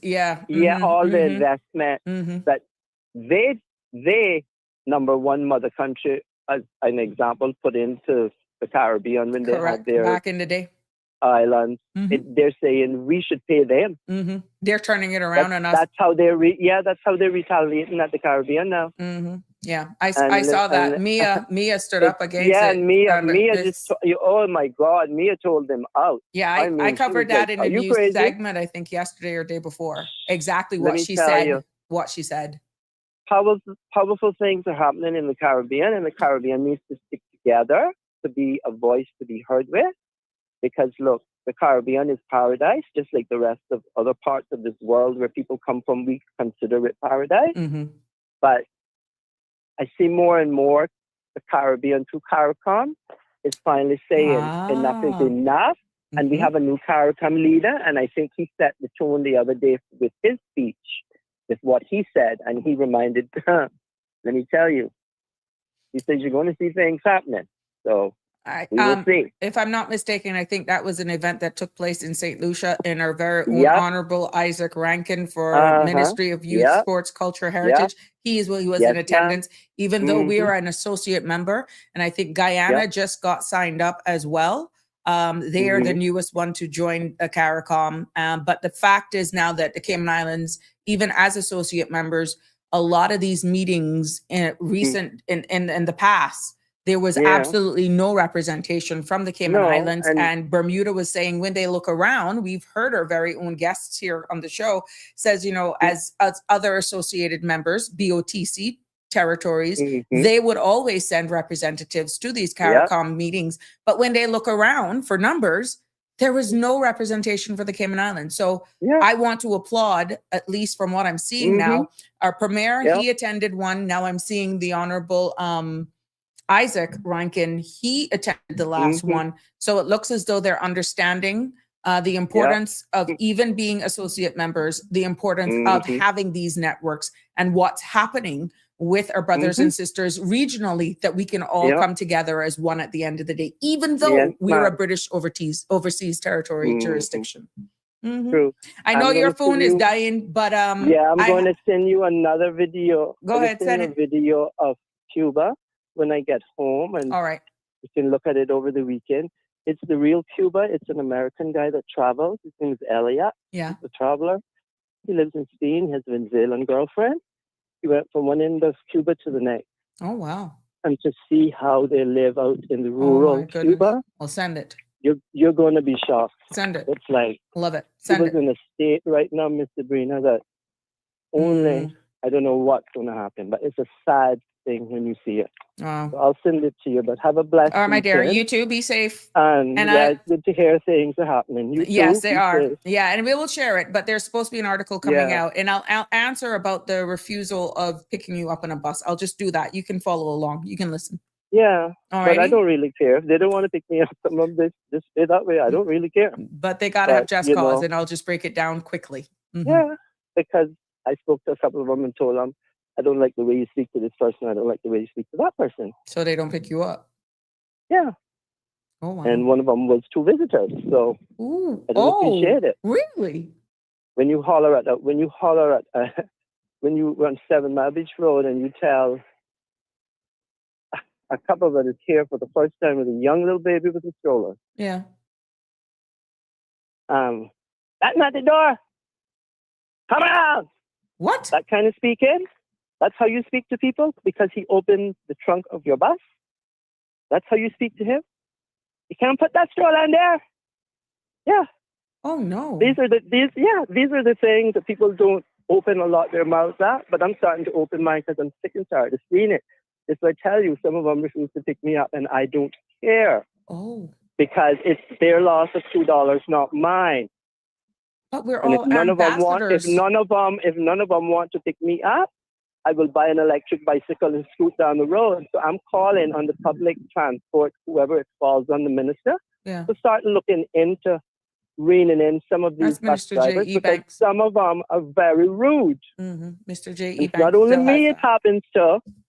It's a lot of other people it happens to, and people are sick and tired of rude bus drivers.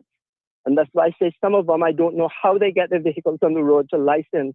Because if you get in some of them, you would want to come out of it. Because some people cannot take it. Every speed bump you go over, you feel like your rear end is about to bust open because the shocks there's no good shocks, and you feel like the seat is about to come through up with the shock to your rear end. Yeah. Those are the type of buses we're being transported in on the public road. But aren't they being And I don't know what inspected? about it. They all seem to be getting passed because they're on the road. So who's passing them is what I have to ask.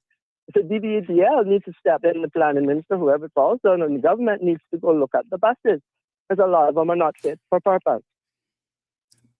Sorry. The truth. Well, the minister would need the tour in order to make the necessary recommendations for policy change and law changes. But the operational arm for identifying these things, whatever laws are in place, falls on the director of that department. The director needs to get directing because I don't know how the buses are getting licensed. The minister is limited to only making sure that the necessary policies, regulations and legislation that could bring, but the outcomes, the holding of these operators being accountable, inspections, that sort of stuff falls squarely on the operational arm of government, which is the civil servants. Yeah, but they need to figure it out because they should take a ride in some of them and feel what it feels like to go from Georgetown to West Bay in this heat and when your AC not working. So air conditionings are not working in some of these buses? A lot of them, they're blowing, but what are they blowing? You don't feel anything. Oh. Yeah. I tell you, go take the experience. Come on one from the bus station into West Bay. And don't get off of it. Just go all around, go back to Oh, town. darling, everybody would identify me. I could not get away. I would fix myself up with a hat and a beautiful, Oh, fix God. up my hair and put my glasses, put posh shades on, and just put a posh handbag, and they would think you are just who? A very expensive luxury visitor to our country. Okay. The beautiful Grand Cayman Islands, as they call us. All Sabrina. right, let's see. Let me see which clutch I could get put on my bag, because maybe the pigmentation maybe have to be a little lighter, then I'll get away with it. There you go. Trouble, you are we trouble. know how to fix it. That is a good idea, though. That's a good idea. No. Oh my goodness. People need to go take an experience in it, because let me tell you, I've seen some visitors spoken to. Mm-hmm. I've had one experience by the cemetery beach, Mm-hmm. and it was a voluptuous African American lady, but a beautiful lady. Mm-hmm. And she was smiling. She had just come off of the cemetery snorkeling, the beach. And because one seat was right by where the door opened, she sat there, and the bus driver said, "You can't sit there." You take away from that. Because she was too oversized to get in the front seat there by the other passenger. Those are the type of things that happen here. I'm just seeing it and reporting it how I see it. And a lot of people just shut their mouth, but I'm tired of seeing it, because these are visitors that probably will never come back to this country because of one bad experience. And this is the public And if you are going to be side, an ambassador for my country, you darn well better start straightening up, because every time I see it happen, I'm going to call it out. And I'm calling out these crazy taxi drivers that are running up and down here in West Bay on Northwest Point Road. I'm calling every one of them out, because the police are nowhere in the neighborhoods to control the speeding. They need to slow down. That's what they need to do on the roadways, because people are not respecting the roadways. And taxi drivers are some of the worst, along with the bus drivers, because some of these taxi drivers don't even know how to drive, and they've been on the road so bloody long. They need to come off. That's the state of traffic on these roadways. And with a public transport system that needs people to look into complaints that you hear. But Ms. Melita keeps advocating. I went and filed a complaint, and I never got no answer back from anything. Miss Melita always says she wonders who they're speaking to. And she wonder. says, Miss Melita really has always advocated, who are they speaking to? Who are the representatives speaking to? We don't know. But it's not the ones that they need to listen to, Miss Sabrina. So that's the state of that. And like I said, if they feel in a way that they don't want to pick me up, I am almost 56 and I'm fit as a fiddle, and I can walk and take any heat. The heat don't bother me. So if they feel in a way that one of them, if I say what I have to say and it's the truth, then you keep passing me by like some of you do, because your loss is someone other's gain. Because I treat people with respect when I go to another man's country. And I'm going to end that there, because some people in this country that are here, I keep repeating what some of the MPs that have been elected this last year around have said in some days now. Mr. Speaker, look at some of them. Look at some of them, Mr. Speaker. How did they get into this country? I'll leave it there. People with nasty attitudes got to come out of Cayman, Miss Sabrina. We need to do a better job. We need to get the fingerprint system, the facial ID recognition system. We need to start working on it, because there are too many Larrys and Lindas, the likes of them here, that need to come out of Cayman, because they only show their true colors when they become one of us or they get their residency. And then a lot of them shows who they are. And a lot of people here need a wake-up call to realize that this is where Caymanians are calling home. And we are sick, and we are fed up, and we are tired of you coming here and making us feel like we are the visitors in this country when you have been given the lifetime gift of a lifetime to come work and live amongst us, and those that are grateful, some of them, to get Caymanian residence and status, they treat Caymanians with respect. But a lot think one thing, like another caller said on the other talk show program when I called in a couple of days ago in the morning on the Standard Show, that they think only one thing: they are here to make money. They don't want to know Caymanians. They want to be around us.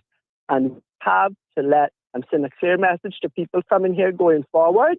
You come and found Caymanians here. I keep saying, you can't go to no other country and disrespect an immigration officer and think that you might not get into the country. Because having a visa to any country in this world does not guarantee you the right to get into the country. They can deny you if they want to deny you. But we keep allowing the unsavories of Larrys and the Lindas to come around and to take over neighborhoods and buy up this and buy up that.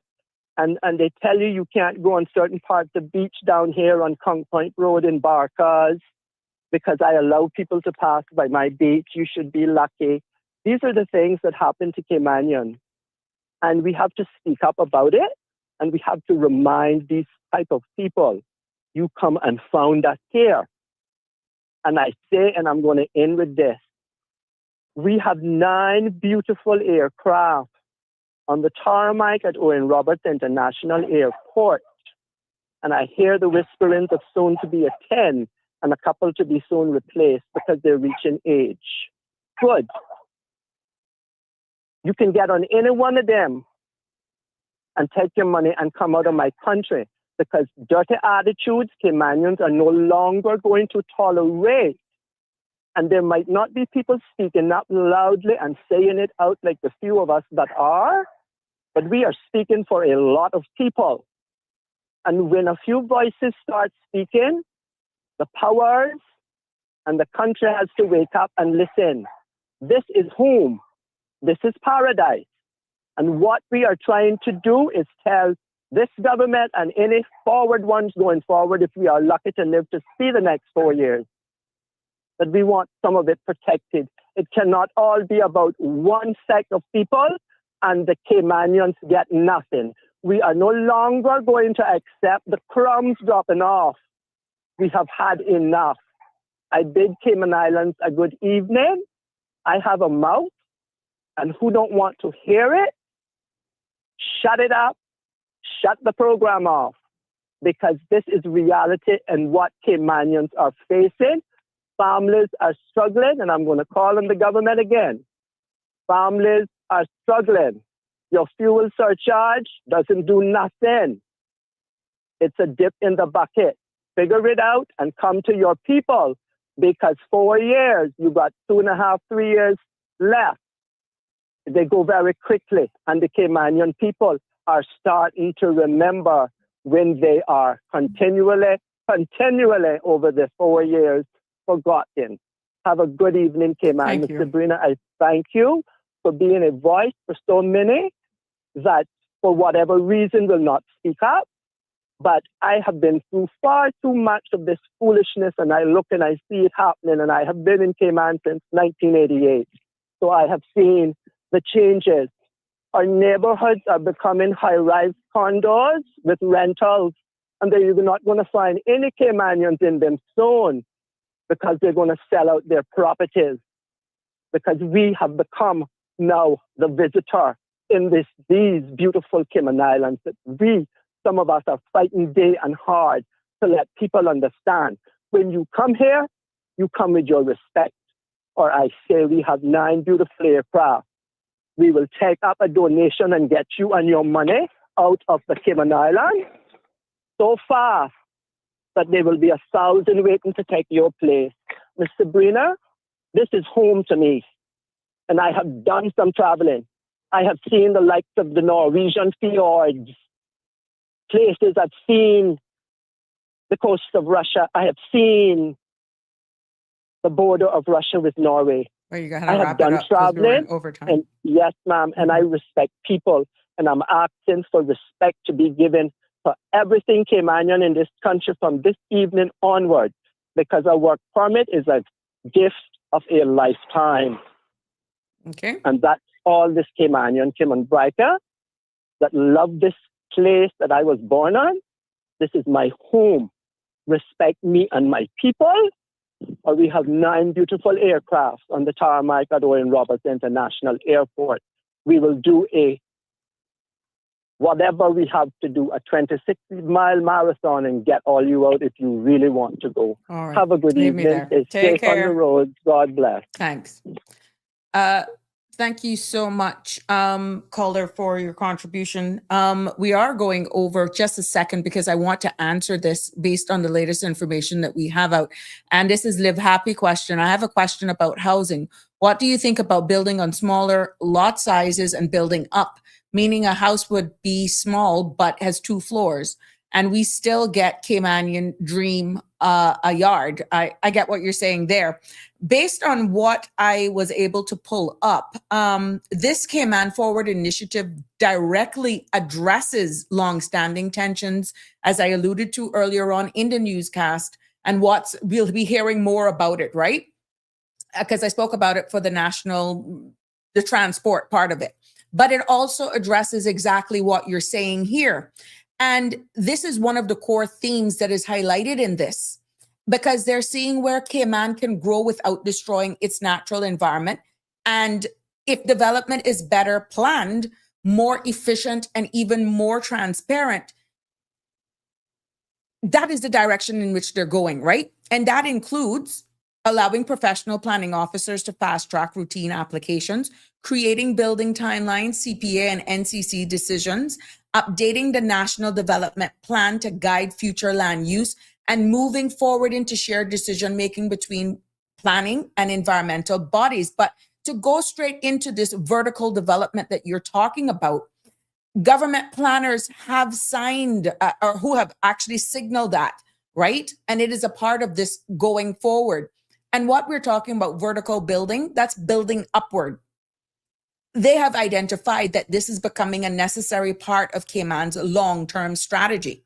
And we're talking about mid-rise buildings, 3 to 6 stories, may become even more common in designated zones. So high-rise developments remain still restricted to specific areas. I want you guys to take that away. But vertical buildings they're seeing right now will reduce the sprawl and protect natural habitats, therefore giving the opportunity, going straight into what you're alluding to right here. So the bottom line is that they have identified that Cayman's future planning direction is not about crowding the island.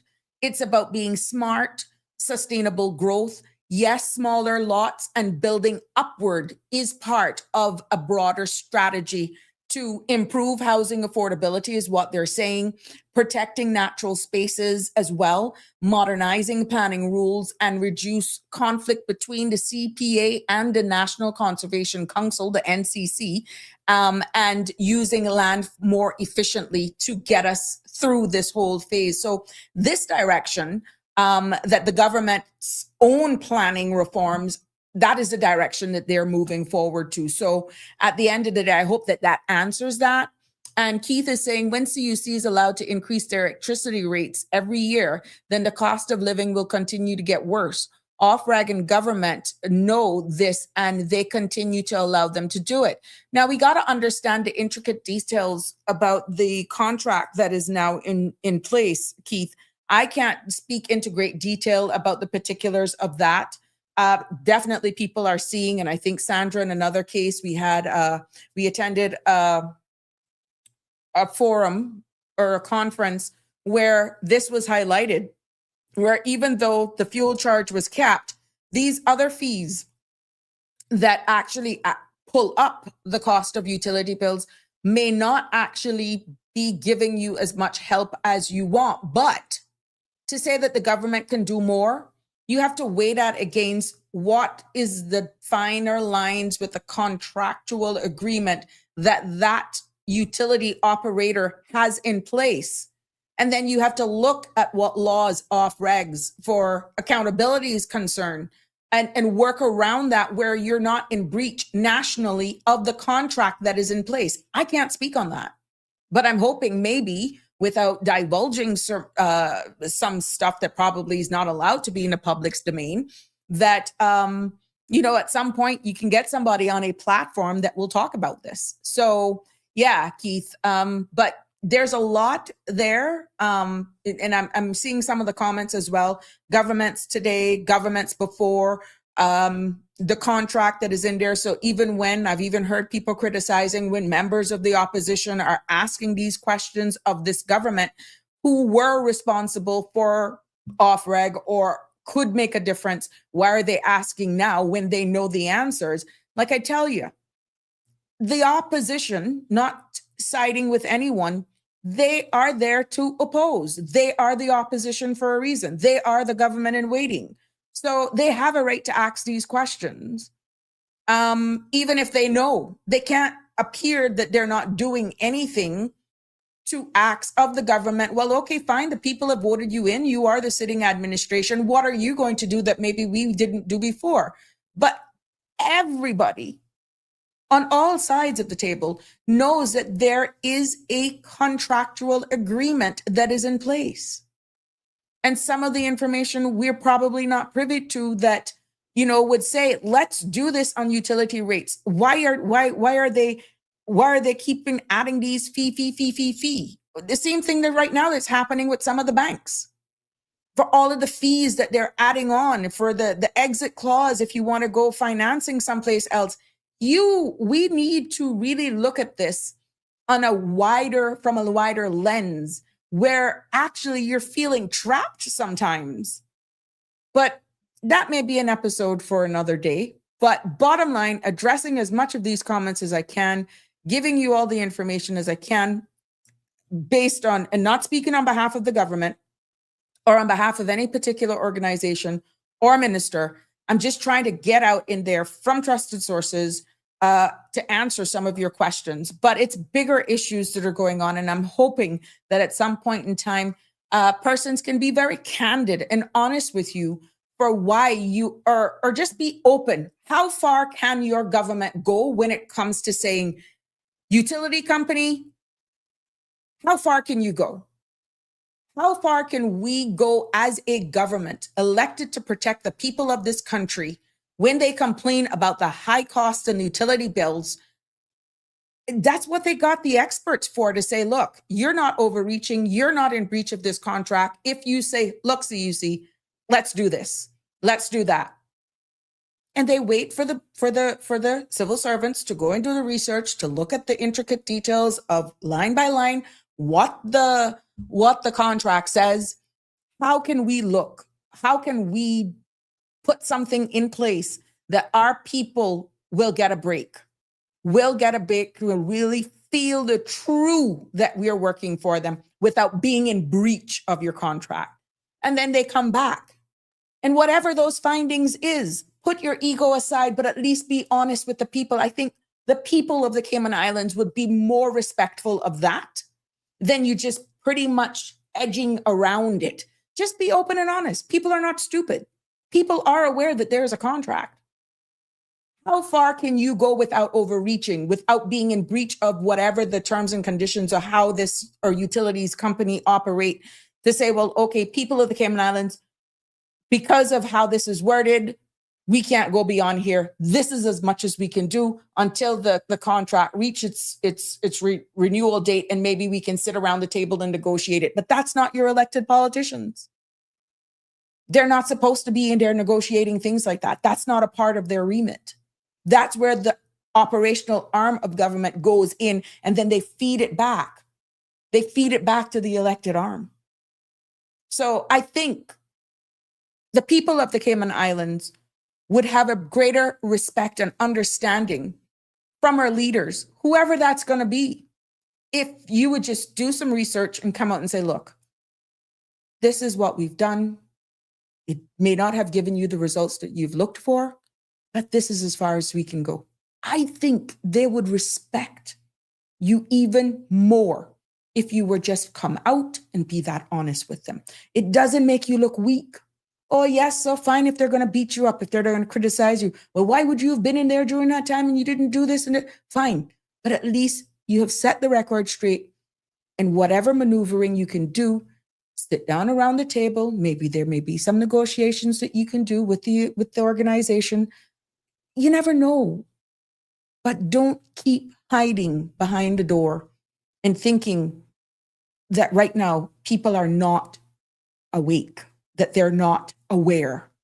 They just want to hear you be honest, be truthful, without overstepping or saying anything that would be in breach of any contractual agreements. I think that would give you more respect than you would imagine from the general population of the Cayman Islands. And in regards to what that caller, as I wrap up here, in regards to the public transport conduct, right here in the Cayman Islands, the public transport operators themselves, under the law in which they operate, they are required under their license to provide, from what I'm getting here, fair and safe service to all passengers, and cannot refuse to pick up without valid reason. Cannot refuse to pick up a passenger without valid reason.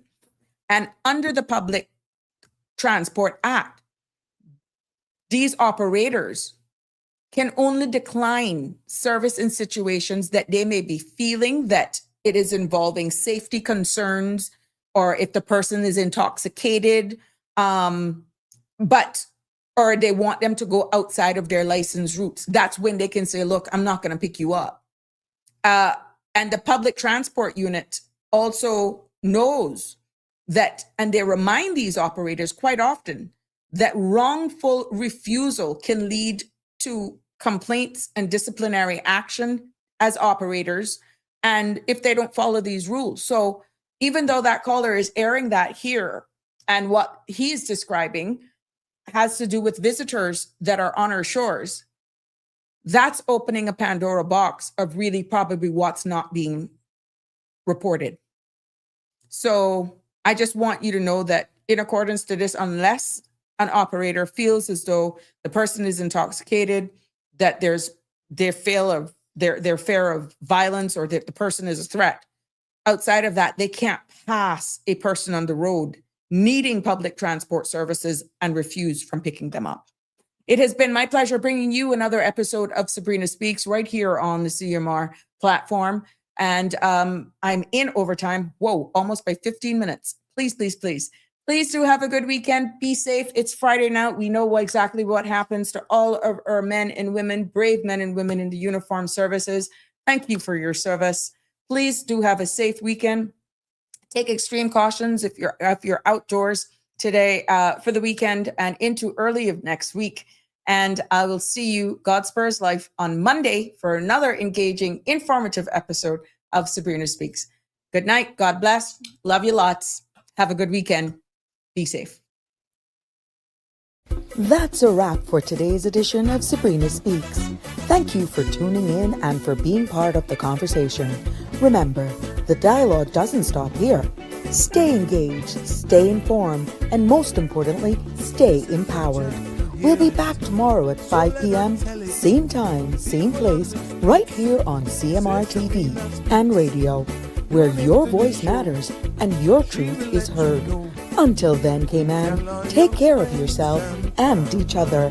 That's it for today's edition of Sabrina Speaks, where your voice matters, your story counts, and your truth is always welcome. Join us weekdays from 5 until 6:30 p.m. right here on CMR TV as we dive into the topics that matter most to you. Catch the show live or on demand at cmrtv.com. And don't forget to follow us on Facebook, YouTube, and Instagram so you never miss a moment. Until next time, stay informed, stay engaged, and always speak your truth.